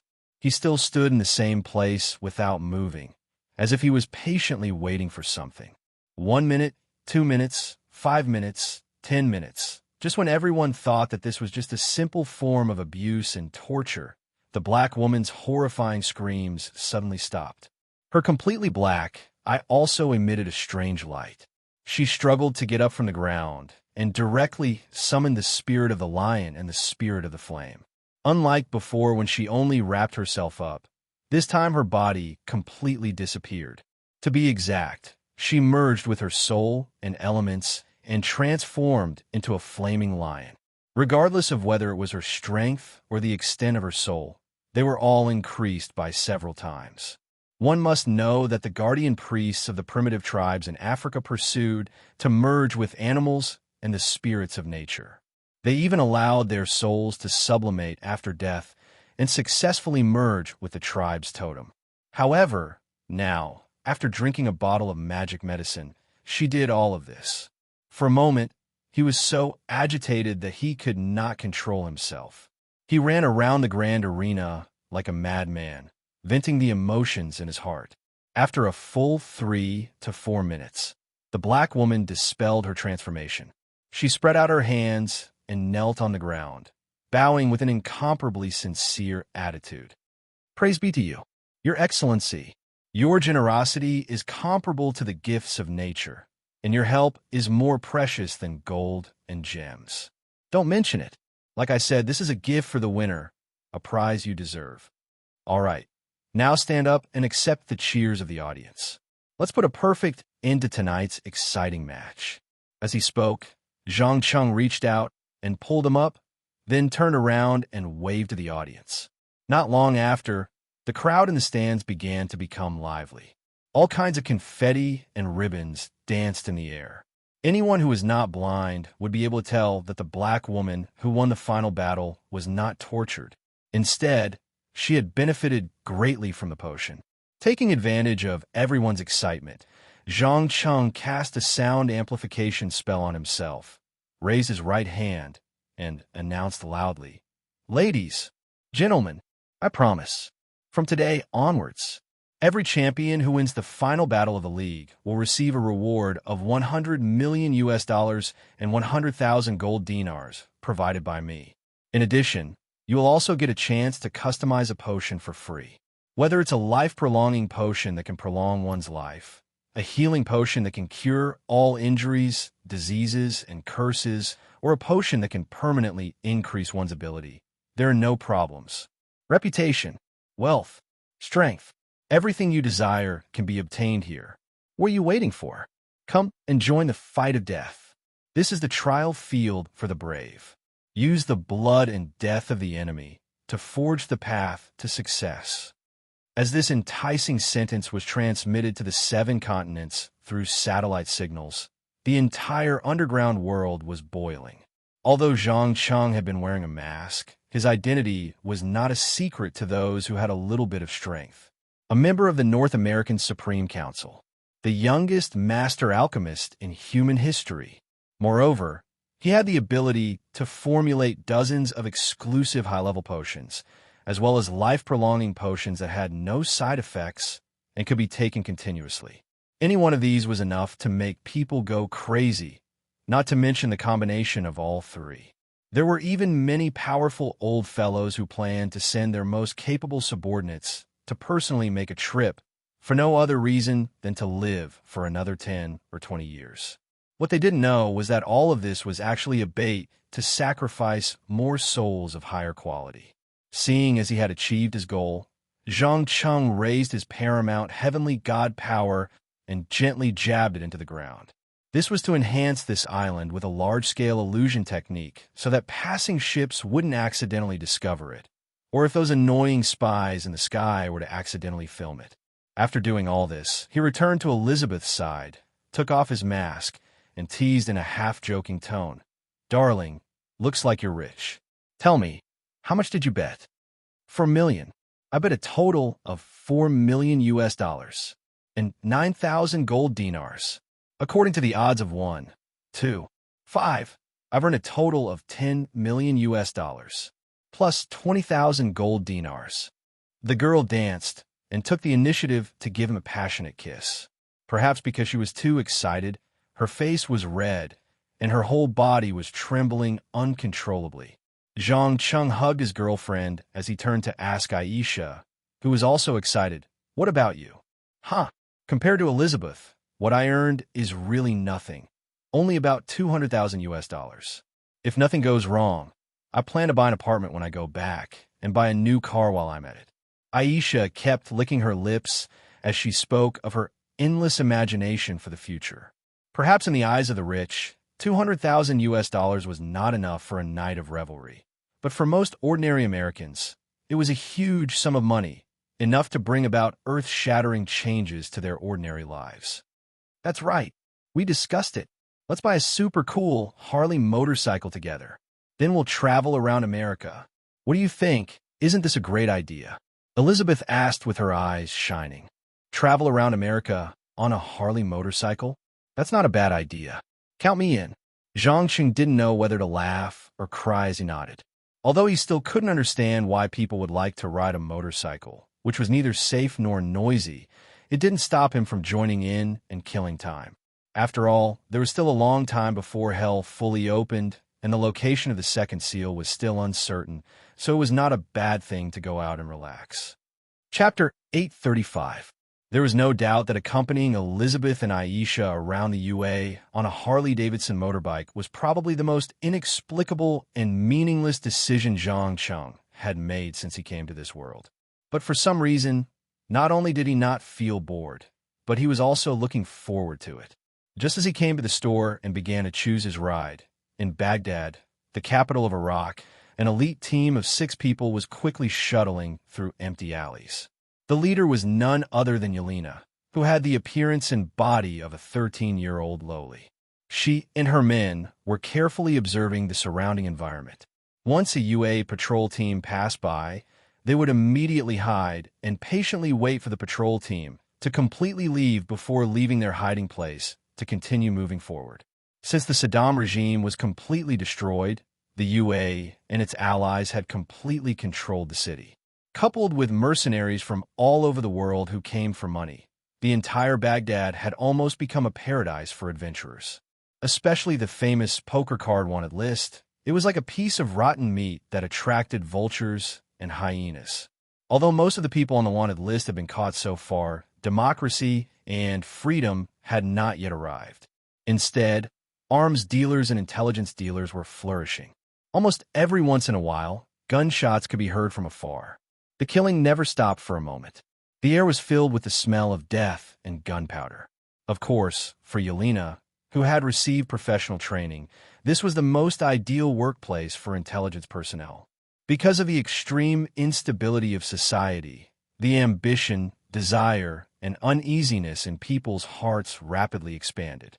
For power, money, and beauty, they could do anything. Anything could be used as a commodity for exchange. Human nature, often in this kind of harsh environment, would either show the brightest side or the most despicable side. Unfortunately, the brightest side was always the minority, and the most despicable side was the choice of the majority. Quickly passing through the low-rise civilian area, the team finally arrived at their destination. The combat personnel walking at the front squatted down and carefully checked the door lock. After confirming that there were no grenades or other explosives, he made a safe gesture and knocked on the door. In less than 2 or 3 seconds, a local woman wrapped in black opened the door from the inside and asked in an uncertain tone, "Which one of you is Red Falcon?" "Me." Yuliana stood out directly. "Where are the people I want? Are they all here?" "Yes, they're all here. They're inside." The woman was obviously a little surprised at the young age of the contact. Her eyes revealed a trace of undetectable nervousness and panic. "Very good. Take me to them right now. You should know that time is of the essence. After this matter is settled, I still have to make a trip to Fallujah." After saying that, Yuliana threw 6 bundles of $60,000 to the other party. As a defeated country, the currency issued by the central bank was no different from waste paper. Therefore, the relatively heat-preserving US dollar replaced it and became the only payment method recognized by the market. Understood. The woman did not waste any time. She quickly counted the banknotes and confirmed that they were not fake. She immediately walked into the room and pushed open the bed, revealing a staircase that led to the basement. After instructing her 3 subordinates to stay outside and be on guard, Yuliana immediately led the rest of the people into a very dark cellar without saying a word. There were 5 bearded old men in their 50s to 70s sitting on the ground and leaning against the wall in a daze. They had obviously been in prison here for a while. Their bodies emitted a pungent stench. When they noticed that someone had entered, they immediately stood up alertly. "Good afternoon, everyone. I'm sorry to have to invite you here in such a way, but please don't worry. As long as you help me solve a small mystery, not only will I let you go immediately, I will also provide a reward of at least $100,000 for each of you." Yuliana expressed her intentions in authentic Arabic. "Mystery?" One of the oldest old men had a puzzled look on his face. "That's right. I need you to decipher an ancient map and confirm its location on a modern map." Yuliana nodded slightly and took out a few pieces of paper from her briefcase and handed them over. With the help of the weak light, the kidnapped experts and scholars quickly reacted differently. Some of them were very interested, some were frowning, and some were confused. For a full 10 minutes, no one spoke. The atmosphere in the cellar was strange and depressing. After another 10 minutes, the first old man to speak asked, "Where did you get this map? If possible, can I see the original?" "Original? Isn't there a clear copy already? Why do you need the original?" Yuliana asked in confusion. "No, you don't understand. I have to first confirm a year that the map was made. Then, I have to analyze it with the corresponding historical period. Finally, I can figure out the area depicted on the map. Ancient maps are different from modern maps. There was no such thing as a scale, so the terrain drawn is very different from modern maps. It can even be said that it is abstract." The old man explained calmly. "That's right. And you can't keep us locked up like this all the time. We need clean food, water, baths, and a change of clothes." Another slightly younger old man next to him angrily proposed a deal. "Damn it. Wait a minute. I need to ask for instructions. Yuliana complained in a low voice and quickly walked out of the cellar. She took out a high-tech phone that was more than 20 years ahead of the rest of the world and directly contacted the headquarters. When Leonid heard the news, he could only helplessly send the message to his boss behind the scenes. When Zhang Cheng received the message, he immediately sighed helplessly and shouted at Elizabeth, who was customizing the brand new Harley-Davidson motorcycle. "Sorry, dear. I have something important to do. I have to leave for a while." "Where are you going?" The girl hurriedly turned off the burgundy spray nozzle and revealed a trace of curiosity in her eyes. "I'm going to Baghdad." As Zhang Cheng answered, he raised his supreme god power and opened a portal. Then, without hesitation, he went through it and disappeared without a trace. "Oh, *T. He can go to the other side of the earth just by waving his hand?" Aisha asked in surprise with her eyes wide open. "That's right. Super long-distance teleportation magic is very powerful, isn't it? It is said that only the most powerful wizards and people with special abilities can master it. There is no need for long-distance travel, no need for customs, and no need for a visa. He can go wherever he wants." Elizabeth shrugged with an envious expression on her face. "Well, it seems like it is more practical for a mortal like me to ride a motorcycle around the United States." Calm. Wonderful Book House. Calm. Chapter 836. An hour and a half later, Yelena had already moved the 5 experts and professors to a safe house in the Ruzafa area on the east side of the river. Although the security here was not much better than the civilian area, at least there was water and electricity, and there was no need to worry about the possibility of a firefight or even a suicide bombing attack. Just as she stared at the experts and professors who had just finished showering and putting on new clothes and was wolfing down bread, roast lamb, cheese, and fresh fruits and vegetables, she suddenly noticed a familiar figure in the room. No one, including the team members who were responsible for keeping watch outside, noticed anything unusual, as if they were all selectively blind. "Sure, don't make a sound. They can't see me for the time being." Zhang Cheng put a finger on his lips and explained with a smile.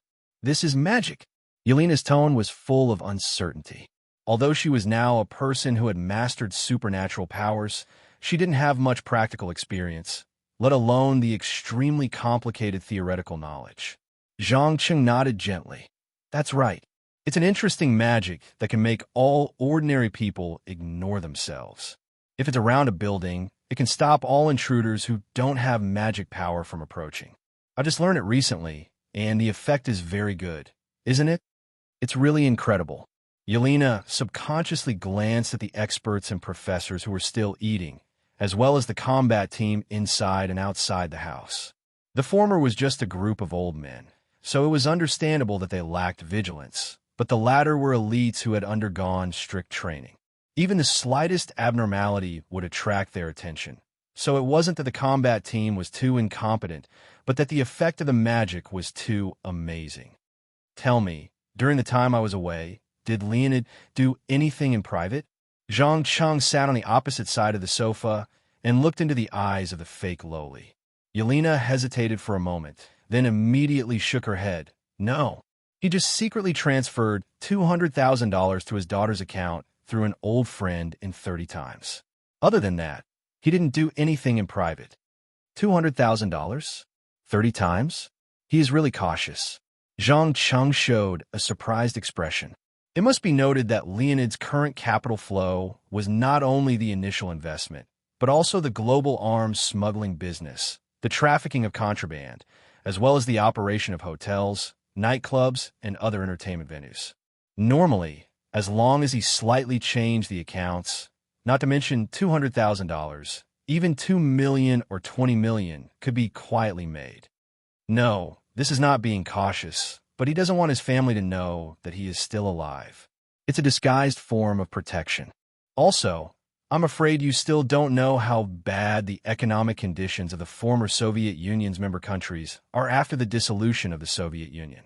$200,000 is already a huge sum of money, and any more than that will cause unnecessary trouble. Yelena obviously knew what her boss was thinking, so she took the initiative to explain. For those who wanted to live a peaceful and stable life, more wealth wasn't necessarily better. On the contrary, if one did not have enough capital, having too much money would not bring about a better life. On the contrary, it would become a piece of meat in the eyes of a hungry wolf. Self-control is a virtue. I like people who know how to control themselves. Well, let's stop talking about this topic. Here, this is the original map. Hurry up and let the experts and scholars start working. After that, Zhang Cheng carefully took out the yellow parchment map from his magic waste bag. Understood. Yelena took the map without saying anything, went directly to the table, pushed all the food on the ground, and said to the confused old men in a cold voice, "Gentlemen, dinner time is over. Now let's start working. Here is the original map that you want. Let me make it clear, it is very, very fragile. No matter who it is, if you cause any damage, I guarantee that you will not be the only one who will be punished. Relax. We are all professionals. We will not damage this ancient map at all." The old man in the lead put on a pair of gloves, slowly spread out the whole parchment, and observed the pattern drawn with an unknown ink. There were also two people holding a magnifying glass, trying to find the invisible ink or the interlayer. There was no doubt that this kind of work could not be done in a short time. So after looking at it for a while, Yelena returned to the sofa and chatted with her boss while drinking the refreshing ice juice. About 2 hours later, the member of the Special Forces team who was guarding the door suddenly flew into the air without any warning. With a bang, he broke the glass and fell to the ground. A large amount of blood gushed out from his abdomen. At this time, there was a gunshot in the distance. Not good. Find cover. We're being targeted by a sniper. Another member of the Special Forces team at the door immediately reacted, jumped into the room, and rushed inside with his injured companion. Anyone with a little bit of military knowledge would know that if the bullet arrived before the sound, it meant that the sniper should be lying in ambush somewhere around 600 to 1,000 meters away. At this distance, as long as it was a real sniper, it would be very difficult to miss. Therefore, completely hiding behind solid cover was the only way to save one's life. However, before the others had time to react, another bullet directly went through the window and flew toward Yelena's forehead. At this critical moment, an invisible force field suddenly burst out from her body, forcibly blocking the bullet less than a millimeter away from her head. Well done. It seems that you have been practicing a lot while I was away, right? Zhangqing obviously did not care about the attack and still had a relaxed and happy expression on his face. He even picked up the cup and took a sip of hot tea. "Sorry, boss. Please excuse me for a moment. I need some time to solve the problem." As soon as he finished speaking, Yelena's body was wrapped in a layer of silver, translucent soul substance and directly jumped from the second-floor balcony, quickly disappearing into the tangled alleys. Through 2 consecutive shots, she had locked onto the sniper's soul, and no matter where the opponent hid, he would eventually be found. At the same time, at the top of a 5-story house more than 750 meters away, a white man in a U.S. military camouflage uniform put down his weapon, gritted his teeth, and cursed loudly. F***CK? Explain. I need an explanation. What's wrong with that girl? Her body suddenly emitted a white light. Then she blocked the bullet I shot. That's an armor-piercing 12.7mm caliber bullet. It can penetrate steel plates and cement walls. Calm down. The middle-aged man standing next to him scolded and immediately picked up the walkie-talkie and shouted, "This is sniper point number 2. We have an accident in our operation. We urgently need backup. I repeat, we have an accident in our operation. We urgently need backup." Chapter 837. Blood, Slaughter, and Death. What a wonderful day. Baghdad is really a good place. What do you think? Zhang Cheng had a playful smile on his face as he looked at the experts and scholars who had been scared out of their wits. In fact, compared to a safe and peaceful environment, he preferred to stay in a place like this that was full of conspiracies, betrayals, violence, and chaos. The reason was simple. A safe and peaceful environment usually meant a strong power of order, and the power of order would make people subconsciously hide their bad side. They would try their best to endure the various desires and negative emotions in their hearts to ensure that they would not be seen as an outcast by society and be ostracized and suppressed. But in a chaotic place, order was often weak, and there was no way to restrain everyone's behavior. Therefore, whether it was for survival or to vent stress, people would show their truest side, regardless of whether they were kind or evil. Unfortunately, this kind of crazy way of thinking was not suitable for most people. At least these experts and professors from the National Museum of Iraq and the university felt that the young man in front of them was simply crazy. The first thing he did was to lie on the ground to avoid fatal bullets or RPG rocket launchers that could be shot in from outside the window. Although there were so many U.S. military patrols in Baghdad, the city was not safe at all. Armed conflicts and crossfire were common. Not good. Scalpel. Come and help. Old Gun fainted. The combat personnel who dragged his teammate to hide behind the concrete wall shouted the code name of another companion. Although his hand had been pressing on the patient's abdominal cavity to try to stop the bleeding, he did not know whether he was lucky or unlucky. When the bullet passed through, it was obvious that too many blood vessels were damaged, and even some of the more important arteries were damaged. Of course, this lucky referred to the fact that he was not shot in the head or the chest. Otherwise, he would be a lifeless corpse now. The guy who was called Scalpel was obviously in charge of battlefield medical treatment and first aid. Without saying a word, he immediately ran over and opened his backpack. He first checked the wound at an extremely fast speed to make sure that the bullet had passed through and was not left in the body. Only then did he take out some medicine to disinfect it. Following that, he quickly stitched up the wound with an extremely skilled speed. Because the conditions and tools were very simple, he did not have time to check the degree of damage to the internal organs one by one. He could only do first aid to stop the bleeding. As for whether the patient could survive, it depended on luck. Looking at the nervous reactions of these people, Zhang Cheng suddenly stood up and came closer. He pointed to the cross hanging on Scalpel's chest and asked, "Are you religious?" Of course. Veterans like us who have participated in real wars will more or less believe in something.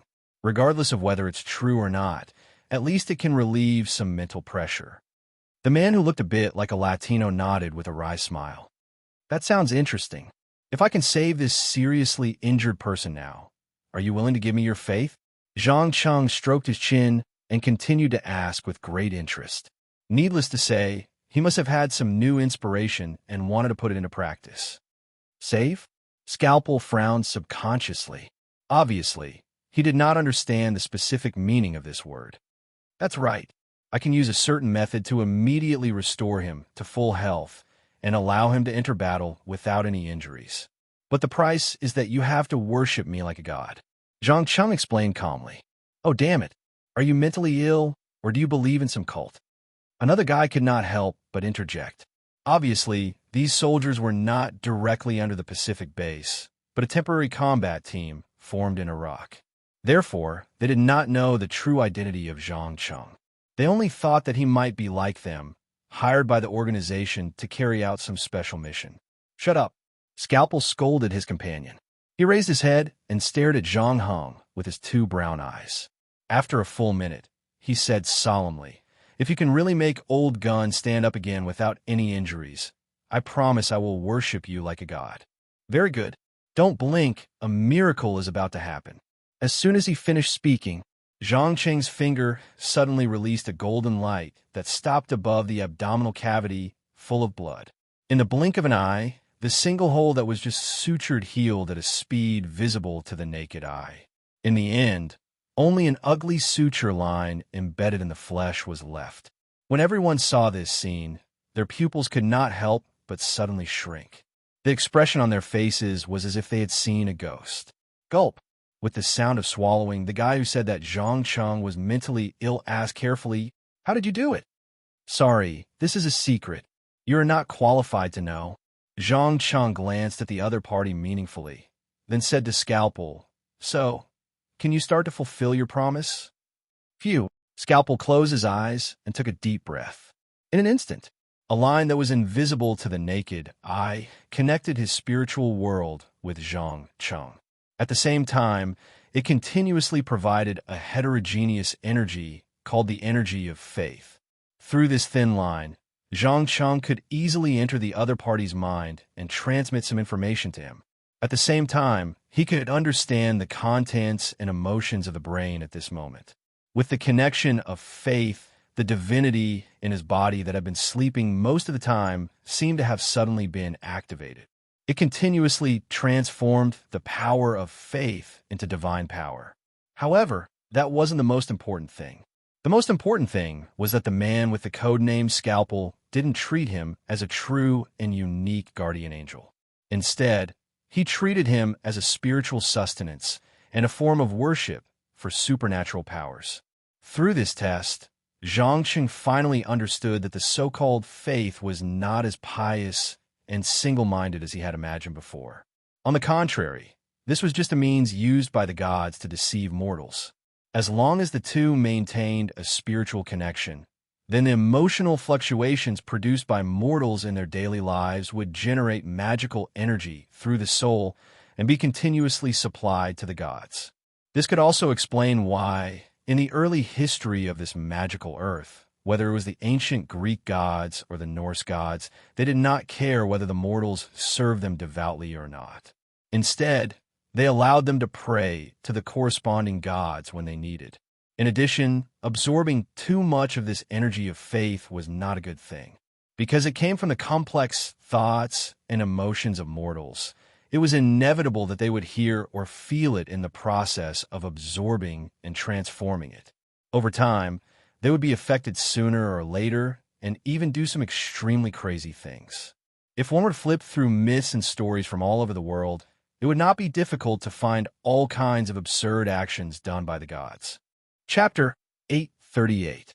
Just as Zhang Cheng discovered the mystery behind faith through a small experiment, Yi Liana, who had been shuttling through the narrow alleys for 6 or 7 minutes, finally caught up with the enemy who shot the armor-piercing bullet at her. She narrowed her eyes and stared at the U.S. military desert camouflage on the sniper. She immediately frowned and asked, "Who are you? Iraqi garrison? Or the CIA?" Bang, bang, bang, bang, bang. The sniper obviously didn't want to answer this question. He directly raised his pistol and fired all the bullets in the clip. But unfortunately, all the bullets were blocked by a mysterious force field less than half a meter away from the sniper's body. In the end, they hovered in the air, neither bounced off nor fell to the ground. Such a strange scene made the sniper sweat profusely. Even the guy next to him, who was dressed like an ordinary person, couldn't help but show shock and fear on his face. There was no way not to be afraid. In the face of unknown forces, especially supernatural forces, even professionals who had received special training couldn't completely control their emotions. After all, for a long time, people's common sense was that guns and bullets could kill all life on Earth. If one bullet couldn't kill, then shoot more. If the power was too weak, then switch to large-caliber bullets. But now, a little girl who looked 13 or 14 years old stood in front of him. First, she blocked a 12.7mm armor-piercing bullet, and then let 11 pistol bullets hover in the air. Especially the latter, who obviously knew some inside information. He was trembling all over and kept glancing at the sky with the corner of his eyes. It seemed that he had pinned all his hopes on the coming support.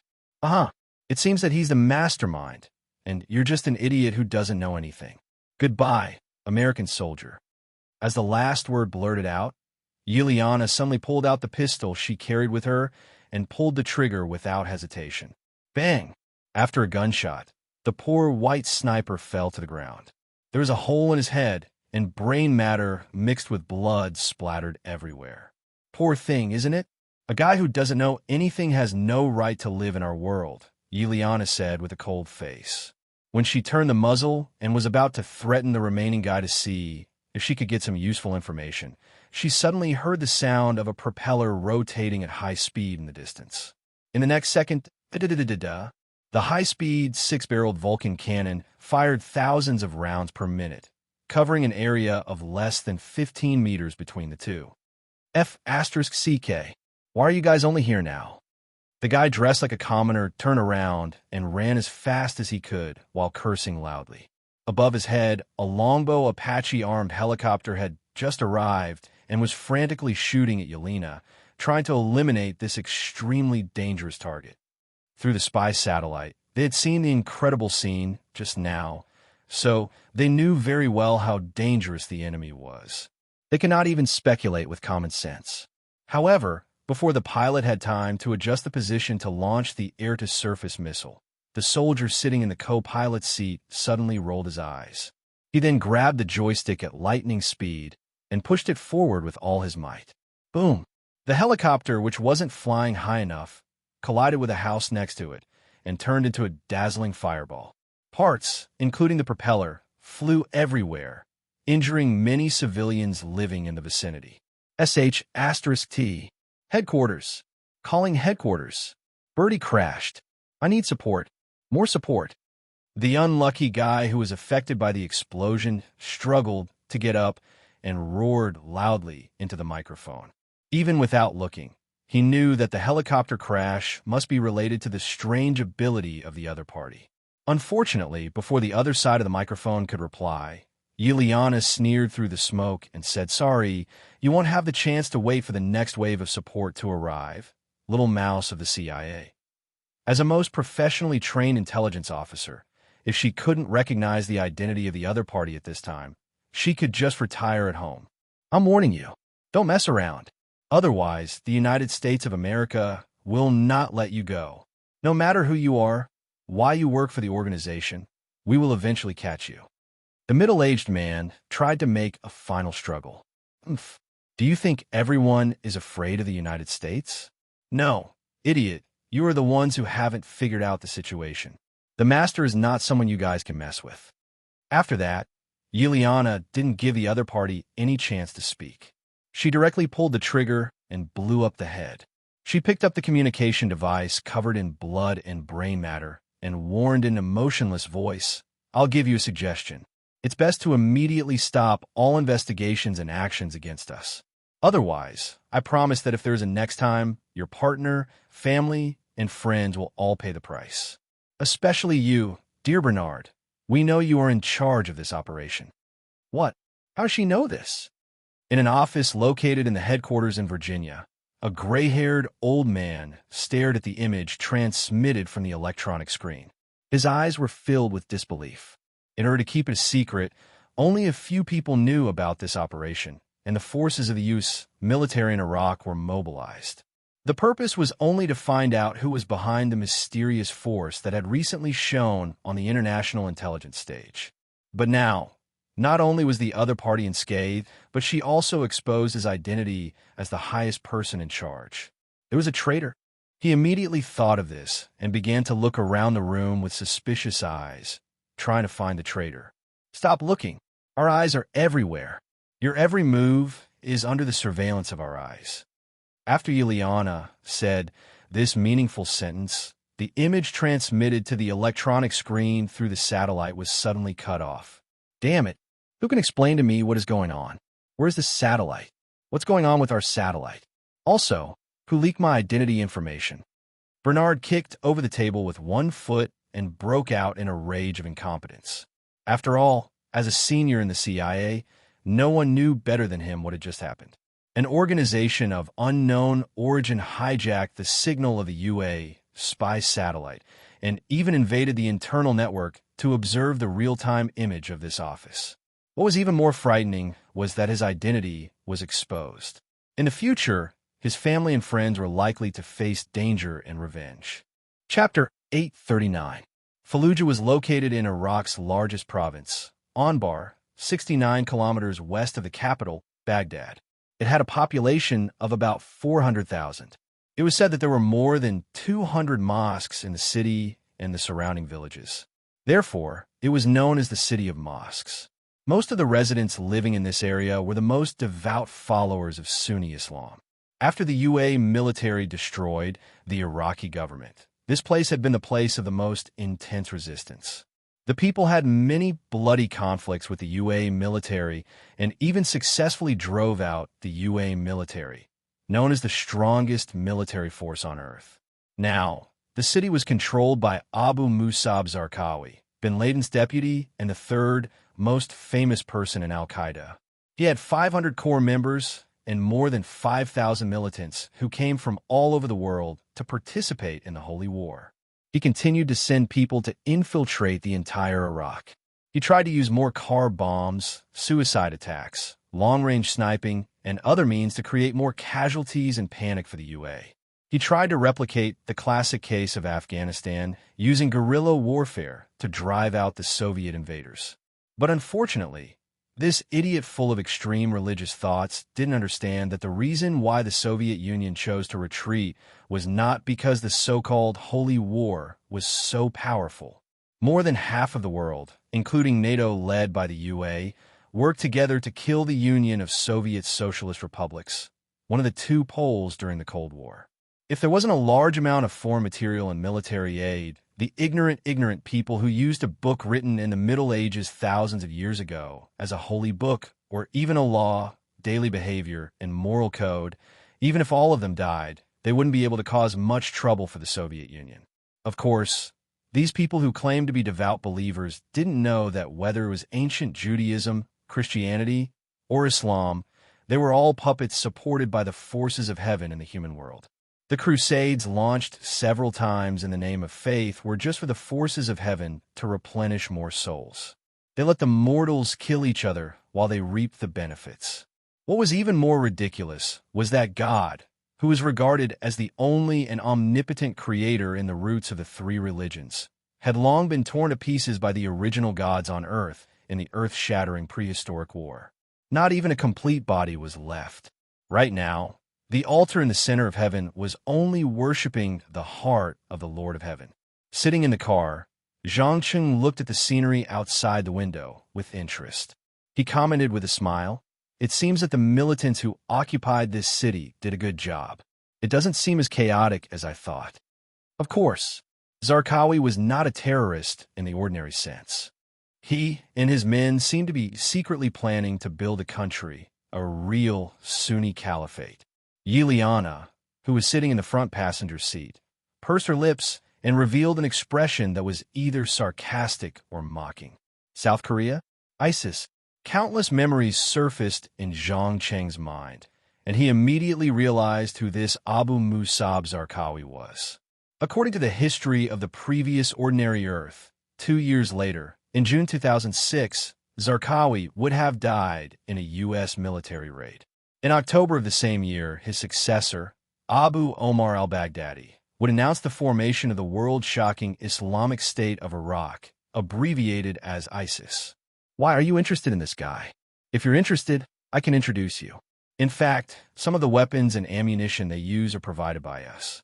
In return, we can buy the crude oil and minerals mined in their occupied areas at a very low price. Yiliana explained meaningfully. The underground base in the Pacific Ocean had several automatic production lines that could produce light weapons and ammunition of various calibers, including pistols, shotguns, submachine guns, rifles, sniper rifles, light machine guns, heavy machine guns, rocket launchers, grenade launchers, artillery shells, mortars, and so on. So naturally, it was an arms business. Moreover, the equipment provided by Hydra was extremely advanced. The quality of the weapons and ammunition produced was exceptionally good, and the price was not very expensive. In just a few months, the door to the arms market was opened. Zhang Cheng shook his head with a non-committal smile. "Forget about meeting. If it's convenient, tell me what kind of person he is." "Well, how do I describe it?" Yiliana hesitated for a few seconds, and then replied in an uncertain tone. "In the eyes of the outside world, he is a crazy and cunning religious terrorist who constantly creates terrible terrorist attacks. But in the eyes of the vast majority of Sunni Muslims, he is a hero who dares to resist the invaders. In addition, he has a completely different set of behavioral guidelines. Not only is he extremely hostile to Western countries, but he also advocates killing the Shiites. In his concept, heresy is more deserving of death than infidels. Heresy is more deserving of death than infidels." Zhang Cheng raised his eyebrows in disbelief. In his opinion, This was the same as the strategy proposed by a certain bald chairman that was similar to the strategy proposed by a certain bald-headed chairman. Yes, you don't know yet, right?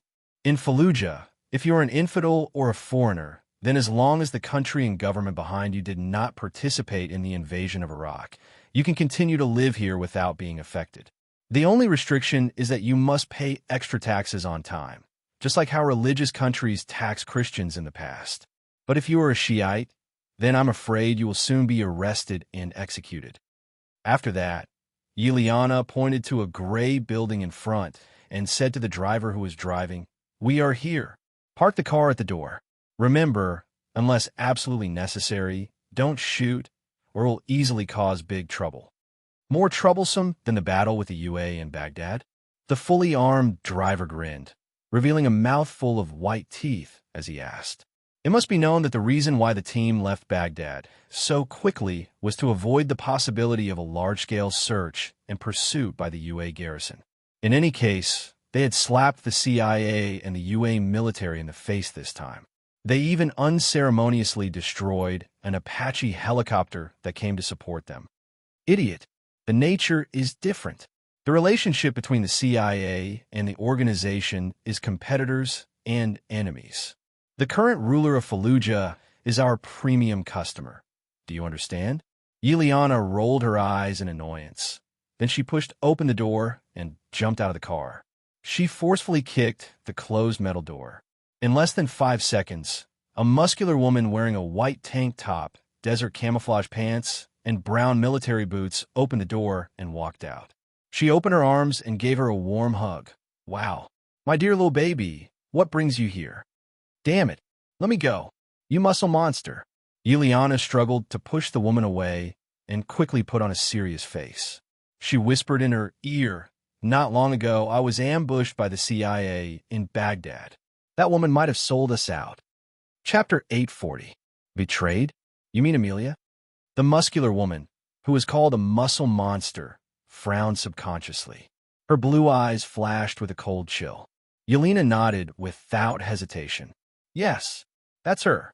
After arriving in Baghdad, other than a few soldiers who received orders to gather, she was the only one who knew my whereabouts. And according to the aftermath, she has been uncontactable. Damn it, I knew this woman couldn't be trusted. The reason she joined us in the first place was just to take the opportunity to steal more information, and then turn around to find a buyer who could afford it. But don't worry, this is Fallujah. The CIA wouldn't dare to mess around here. As for the others, don't worry. I believe that after receiving the news, they all changed their identities and appearances and went into hiding according to the original plan. No one can find them. The muscular woman patted Yelena's shoulder as she spoke. Due to the huge difference in height and body size, the scene looked awkward, as if one of them was an adult and the other was a minor. "No, you don't understand. The information leaked this time will hinder our plans for Iraq and delay the millions of dollars of transactions." Yelena rolled her eyes in annoyance. "That can't be helped. Fortunately, Zarqawi recently made another order for firearms, and the quantity isn't small. Most of them are RPG rocket launchers, heavy machine guns, explosives, landmines, mortars, and other heavy weapons. They should be able to make up for some of the losses." The muscular woman shrugged. "Heavy weapons? At this time, what about the UA military? Have they made any movements recently?" Yelena seemed to have noticed something as her expression changed. The muscular woman seemed to have noticed Yelena's reaction was a bit intense as she quickly took out her phone and made a call. After a few simple words, she immediately hung up and cursed. "Fuck, that bastard Zarqawi actually hid the UA military's movements from us. No wonder he ordered so many heavy weapons, especially rocket launchers, sniper rifles, landmines, and explosives. It's for street fighting." The latest news is that the UA 1st Land Expeditionary Force is ready for battle and will arrive in Fallujah in a few days. We have to retreat in advance. Retreat? Why should we retreat? Zhang Chung walked out of the car and stood beside the two women. If we don't retreat, are we going to stay here and wait for death? Once a street fight broke out, the Americans would not care about the deaths of civilians. As long as it was a target they thought was a threat or a potential threat. They would be blown to pieces by artillery shells, missiles, and bombers. When that time comes, no place in this city will be safe. Muscle Woman answered without hesitation. It could be seen that she was quite familiar with the intensity and brutality of street fighting, so she made the decision immediately after hearing the news. Zhang Cheng smiled and shook his finger. No, no, no. The choice you're making now is only based on your judgment of your own strength. You didn't include me. In fact, not only do we not need to retreat, but we also need to teach these arrogant Americans a lesson and let them understand who is the real ruler of this land. You, what do you want to do? Yiliana's voice trembled. As someone who knew the true identity of her boss, she knew too well how terrifying this seemingly harmless young man in front of her could be once he went crazy. It might even be big news that would shock the world. Ha ha. Of course, it's a game called eating one's own medicine. Think about it. If we secretly sold a hydrogen bomb made by the United States to Zarqawi and let him directly wipe the first expeditionary force off the map, how would the Americans react? Rage? Start a full-scale war? Or tremble in fear? Just the sight of it is enough to make me look forward to it. Zhang Cheng laughed in an unbridled manner as a crazed look appeared in his eyes. According to the deciphering of the map by several experts and professors, it was basically confirmed that the seal was somewhere in the city of Fallujah. Therefore, he would never allow the American army to start a street fight in this ancient city. It would destroy too many things and increase the difficulty of finding the entrance. After all, as early as the ancient Babylonian era, there were traces of human habitation here. The word Fallujah even meant branch of the Syriac language, because thousands of years ago, the Euphrates River branched here. Oh my God, are you crazy? The muscular woman was undoubtedly frightened by this unscrupulous madness without considering the consequences. She turned her head and looked at Yelena as if asking, "Where did this lunatic come from? I need to make a call." Yelena ignored the muscular woman and took out her phone with a serious face. She directly contacted the underground base on the uninhabited island in the Pacific Ocean. In the blink of an eye, Leonid's figure appeared on the screen. He asked impatiently, "What happened? Didn't I say that you're in charge of everything in Iraq, and you don't have to report to me anymore?" "Sorry, Director, there's an accident. He wants to sell a hydrogen bomb to Zarqawi." Yelena's mouth twitched as she explained the reason. "WH? What? Repeat that." Leonid couldn't stay calm anymore and jumped up from his chair. "Give me the phone, I'll tell you." Zhang Cheng grabbed the phone from Yelena's hand and explained bluntly, "Those UA soldiers are too much of a hindrance. I want to get rid of them and help you make a name for yourself. What do you think?" But that's a nuclear weapon." Leonid licked his lips nervously. He couldn't help but be nervous. Ever since the loud noise of the 2 atomic bombs in Hiroshima and Nagasaki, and the 2 superpowers during the Cold War, the Soviet Union and the United States kept increasing the power of nuclear weapons. The yield went from tens of thousands of tons to 50 million tons, which inevitably caused the entire human society to suffer from nuclear phobia. No one knew what the consequences of detonating a nuclear warhead in a real war would be, especially when it was used on the head of the world's only superpower, the United States. Relax, don't be so nervous. The world is much more complicated than you think, and the United States is not as powerful as you think. In fact, I can use more gentle means to solve this problem, such as using some influence to make the UA military postpone the attack plan. But the problem is that this operation is too troublesome, and there's no way to have a deterrent effect. You have to understand that if you want to stand at the top and become a player, blood, destruction, and death are necessary. Try to think about it. If the Soviet Union was more aggressive during the Cuban Missile Crisis, would the United States really dare to fight a nuclear war at all costs? Those Wall Street banks that control the United States financial system and powerful capital forces, would they allow everything they worked so hard to build up to become nothing? No, they wouldn't. This time, I'm going to show their inferiority and weakness to the whole world. As the last word blurted out, Zhang Cheng took out a thermonuclear warhead that had been shrunk countless times through magic and placed it directly at the door of the house. Chapter 841. Abu Musab al-Zarqawi, a high-ranking member of al-Qaeda wanted by the United States, had a bounty of $10 million on his head. Moreover, the bounty had skyrocketed after the capture of Fallujah. It had now risen to $25 million, which was enough to drive all the mercenaries in Iraq crazy. Unfortunately, up until now, no one had been able to pocket this large amount of bounty. Although he was only a one-legged cripple, he was able to evade the pursuit and capture of professional intelligence organizations such as the CIA, MI6, and Mossad time and time again. In just a few years, he had rapidly expanded and gathered a large number of fanatical religious militants who were willing to sacrifice their lives for the so-called Holy War. But today, he no longer had the confidence and steadiness that he usually displayed in front of his subordinates. Instead, he frowned and stared at the military map hanging on the wall. The reason was very simple. For the Iraqi elections to be held next year in January 2005, the UA finally decided to launch a military operation to completely uproot Fallujah, which was less than 80 kilometers away from the capital, Baghdad. According to intelligence, including the UA, British and Iraqi government forces, the enemy had dispatched a total of 15,000 people. At the same time, they were equipped with the world's most advanced tanks, heavy artillery, armored vehicles, air support, and so on. It was a classic example of killing a chicken with a butcher's knife. It must be noted that in the entire Fallujah, Zarqawi could only mobilize about 5,000 armed men.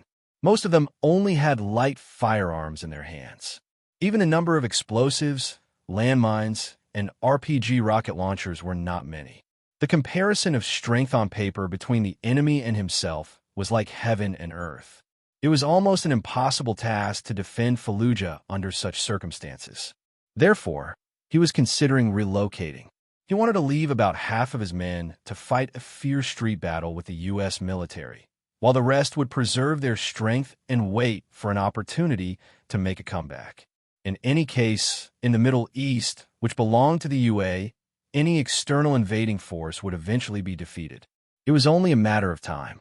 Just as Zarqawi began to consider letting those people leave and those people stay, a bearded man rushed in from outside and shouted, "Boss, the infidel woman who provided us with weapons last time is here again. She said she has something important to discuss with you immediately." "You mean Bertha?" The image of a muscular woman quickly appeared in Zarqawi's mind. As the leader of an internationally wanted terrorist organization, he knew very well that there were very few arms dealers who were willing to take the huge risk to provide him with weapons and ammunition. Coincidentally, the other party was one of them. Furthermore, they provided him with the most urgently needed heavy weapons. Yes. In addition, she also drove a fully enclosed truck and didn't let us check it. She said that she had a big business to discuss with you. The bearded man nodded affirmatively. "I like big business. What are you waiting for? Hurry up and take me there. Maybe this business deal can teach those arrogant Americans a lesson."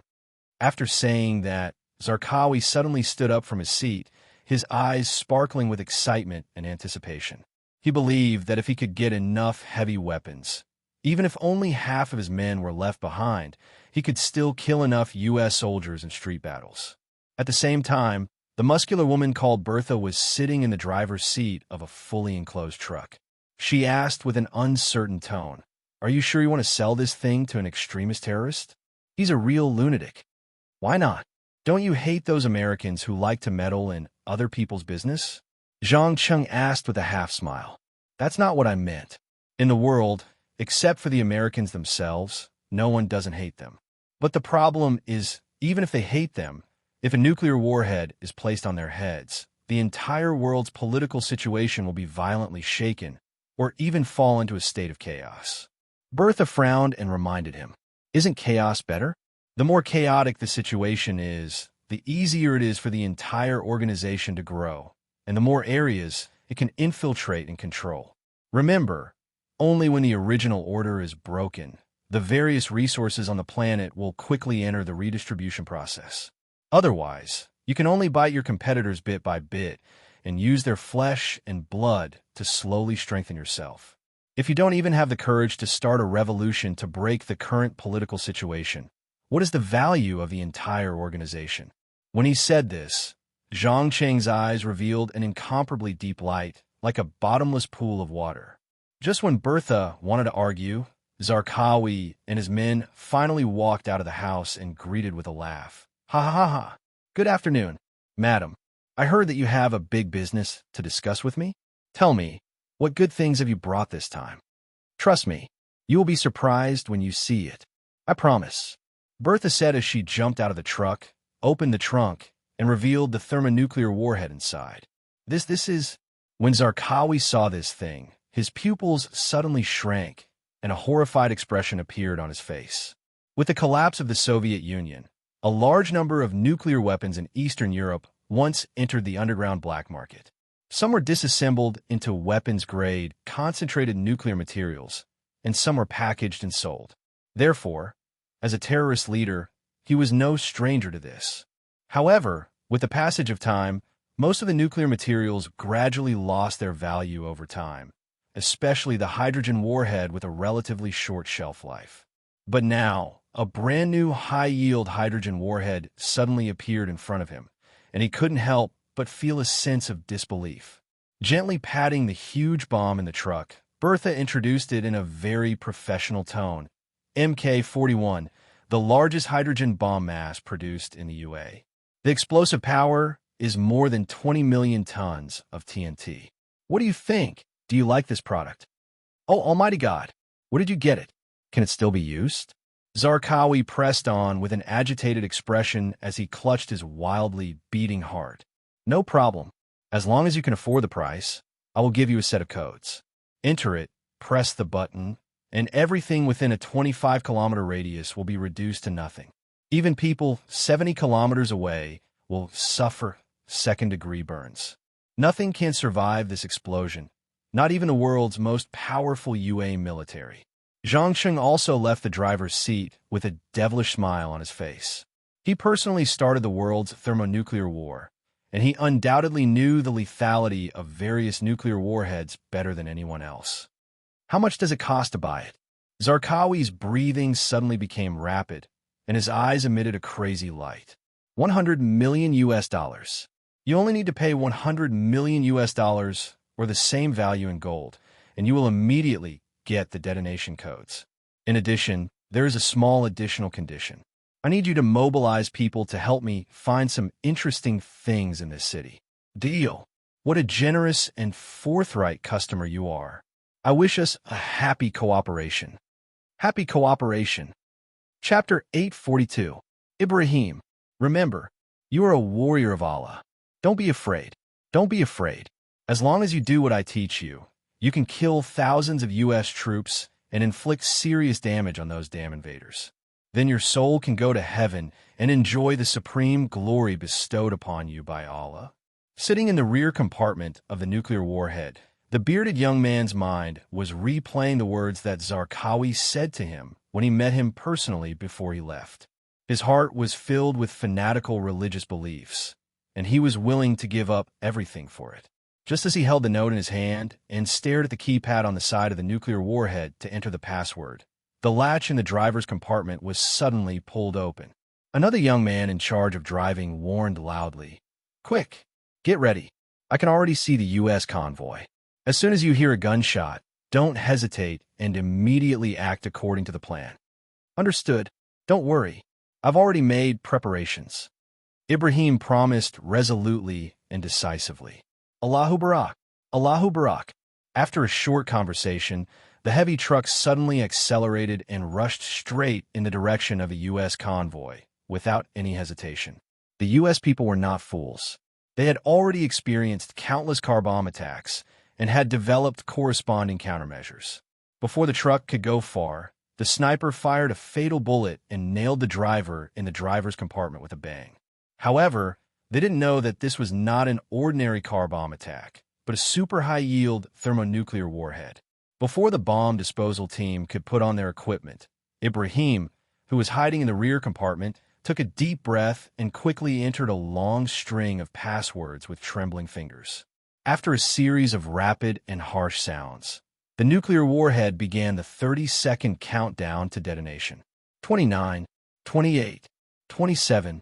When the countdown entered the last 10 seconds, a loud noise suddenly came from the top of the enclosed compartment. Bang!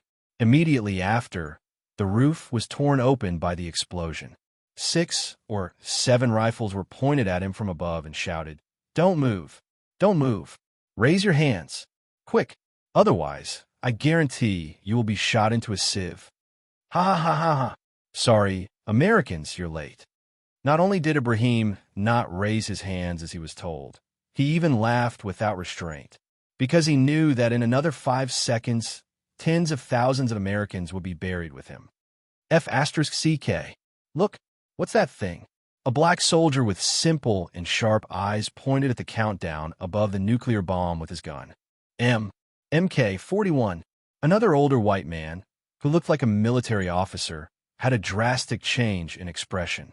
Just as he was about to issue a warning through the radio, he saw the red countdown timer turn from 1 to 0. *T. We're finished. As he blurted out his last words, he saw an extremely dazzling white light being lit up in front of him. It quickly spread out, and then he lost consciousness. To be precise, it was directly evaporated by the terrifying high temperature of the explosion, leaving not even a trace of it behind. Boom! Fireball! Mushroom cloud! Shockwave! Electromagnetic pulse. With the center of the explosion as a radius, everything within more than 20 kilometers no longer existed.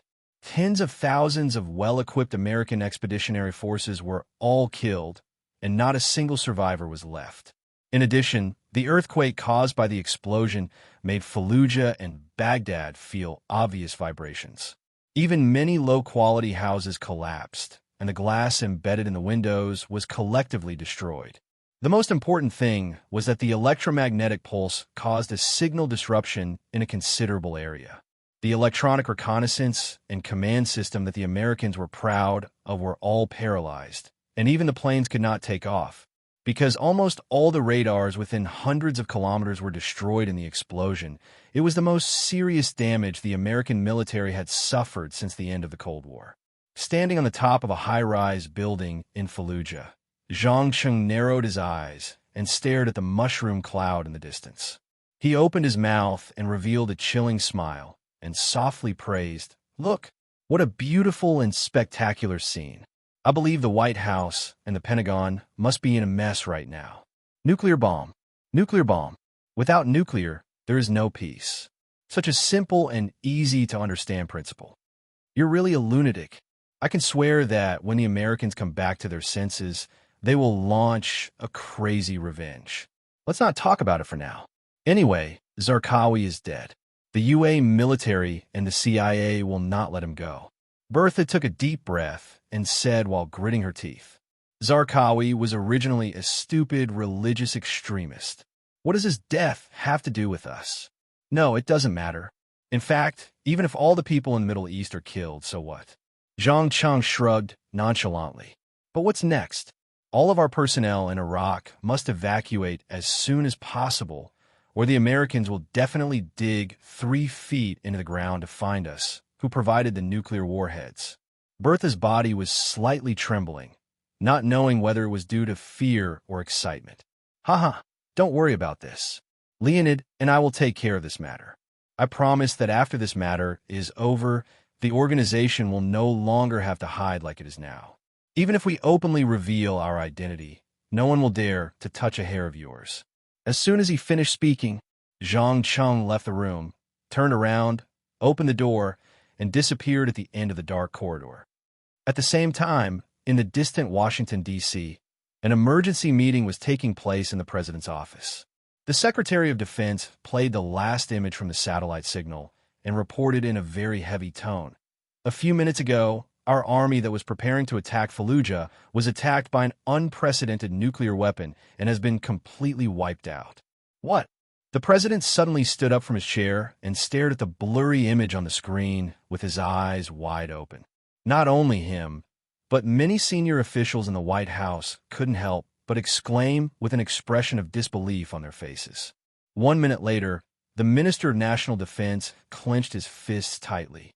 Suppressing the anger in his heart, he continued to explain, so far, including the British Army and the Iraqi government army, we have lost 15,000 people and all our weapons and equipment. All of the radars and electronic systems in the surrounding airports and military bases, and 85% of the planes need to be replaced before they can take off. Judging from the range and explosive power, this nuclear warhead is a typical hydrogen bomb with a yield of 25 million tons. Fu asterisk K. You mean, we just lost 10,000 people? Is this an April Fool's joke? Tell me this is an April Fool's joke. If I didn't remember wrongly, when we destroyed Saddam's regime, we lost less than 262 people. The president raised his fist and slammed it on the table.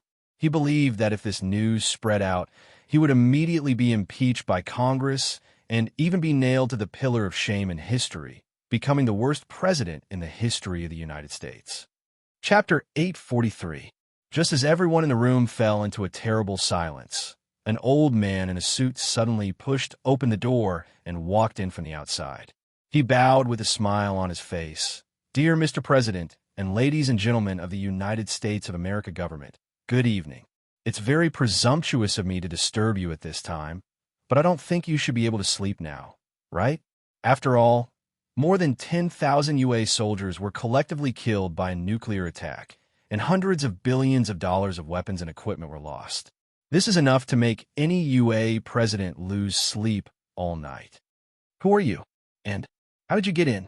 The Secretary of Defense shouted nervously while looking at the door, trying to call the security personnel at the door. But unfortunately, no matter how loud his voice was, the corridor was quiet, as if there was no one there. There was no doubt that this was absolutely abnormal, because according to the security regulations, there should be at least 8 professionally trained agents on duty 24 hours a day to ensure the safety of the president and the office. Dear Mr. Secretary of Defense, if you want to wake up the agents outside, it's better to give up on this idea. They're sleeping soundly now and won't wake up for at least 2 hours. The old man touched his meticulously combed hair, and his tone revealed an undisguised playfulness. Obviously, he was none other than Leonid, who had just rushed over from the Pacific Underground base and slightly changed his appearance with magic. Damn it, do you know what you are doing? You are invading the White House. You are provoking the entire UA. Another old man in a military uniform warned sternly. But unfortunately, the moment the last word left his mouth, Leonid directly took out a pistol and pulled the trigger. Bang! A crisp gunshot sounded, and the old man, who was unknown whether he was a general or a military boss, fell into a pool of blood. After his head was shattered by the bullet, the brain matter burst out and splashed on the faces of the people around him. Such a bloody and cruel scene, coupled with the pungent smell of blood, suddenly made several pampered politicians unable to help but begin to vomit on the table, and their eyes were filled with horror and disbelief. Even in their dreams, they could not believe that the other party actually dared to open fire in the White House and kill an important military official. Enjoying the ugliness of this group of self-proclaimed world order controllers in front of him, Leonid calmly put the gun on the table, then pulled out a chair and sat down. He pointed at the image that was playing on a loop on the screen. I believe you must want to know who sold a high-yield thermonuclear warhead to terrorists, right? It's you. The President of the United States suppressed the panic and anger in his heart and carefully probed. According to normal logic, since the other party could pass through the strict security system and enter the president's office in the White House, they naturally had the ability to sell a thermonuclear warhead to terrorists. Ever since the independence of the United States, other than the burning of the White House by the British, this presidential residence had never been attacked. More specifically, it was me and the organization behind me. Don't misunderstand. In fact, I'm not here to declare war on you. On the contrary, I am here to negotiate. As a show of sincerity, I will first demonstrate our strength to ensure that you will not do anything foolish. As soon as he finished speaking, Leonid took out a list that he had prepared in advance and spread it out on the table. After a full minute, he opened his mouth and said with the unique arrogance of the Slavs, "Do you see these addresses? It includes all the important cities in the United States with a population of more than 5 million, as well as your important military bases all over the world. Even the Combat Command Center hidden in the mountains to avoid nuclear weapons attacks is no exception. Now, please make a phone call and confirm what these coordinates are. Remember, no matter what you see, it's best not to act rashly, and don't try to dismantle the little gift I left behind otherwise. Are you threatening me? The president wanted to maintain his tough side, but Leonid just smiled contemptuously and shook his head. No, sir, I just want to state a fact. In short, please make a phone call first, and then you will understand who you are dealing with. The two looked at each other for about 2 or 3 minutes. Finally, the President of the United States could not help but pick up the phone and dial one of the numbers. He then gave the corresponding coordinates to the person on the other side of the phone. In less than 20 minutes, the other side sent back the images taken at the scene through the internet. In the center of the image was nothing else but an activated nuclear warhead placed on the top floor of a commercial building on Wall Street, followed by the second, the third, the fourth. When the number exceeded 80, everyone in the president's office began to tremble slightly. They even forgot about the high-ranking military official who was shot dead, because the places where these more than 80 nuclear warheads were placed were either large research and development centers that cost millions of dollars a year, or the heart of finance and manufacturing, or at least the top universities. If all of them were detonated, it was estimated that the entire United States would be directly paralyzed and the upper class would be wiped out.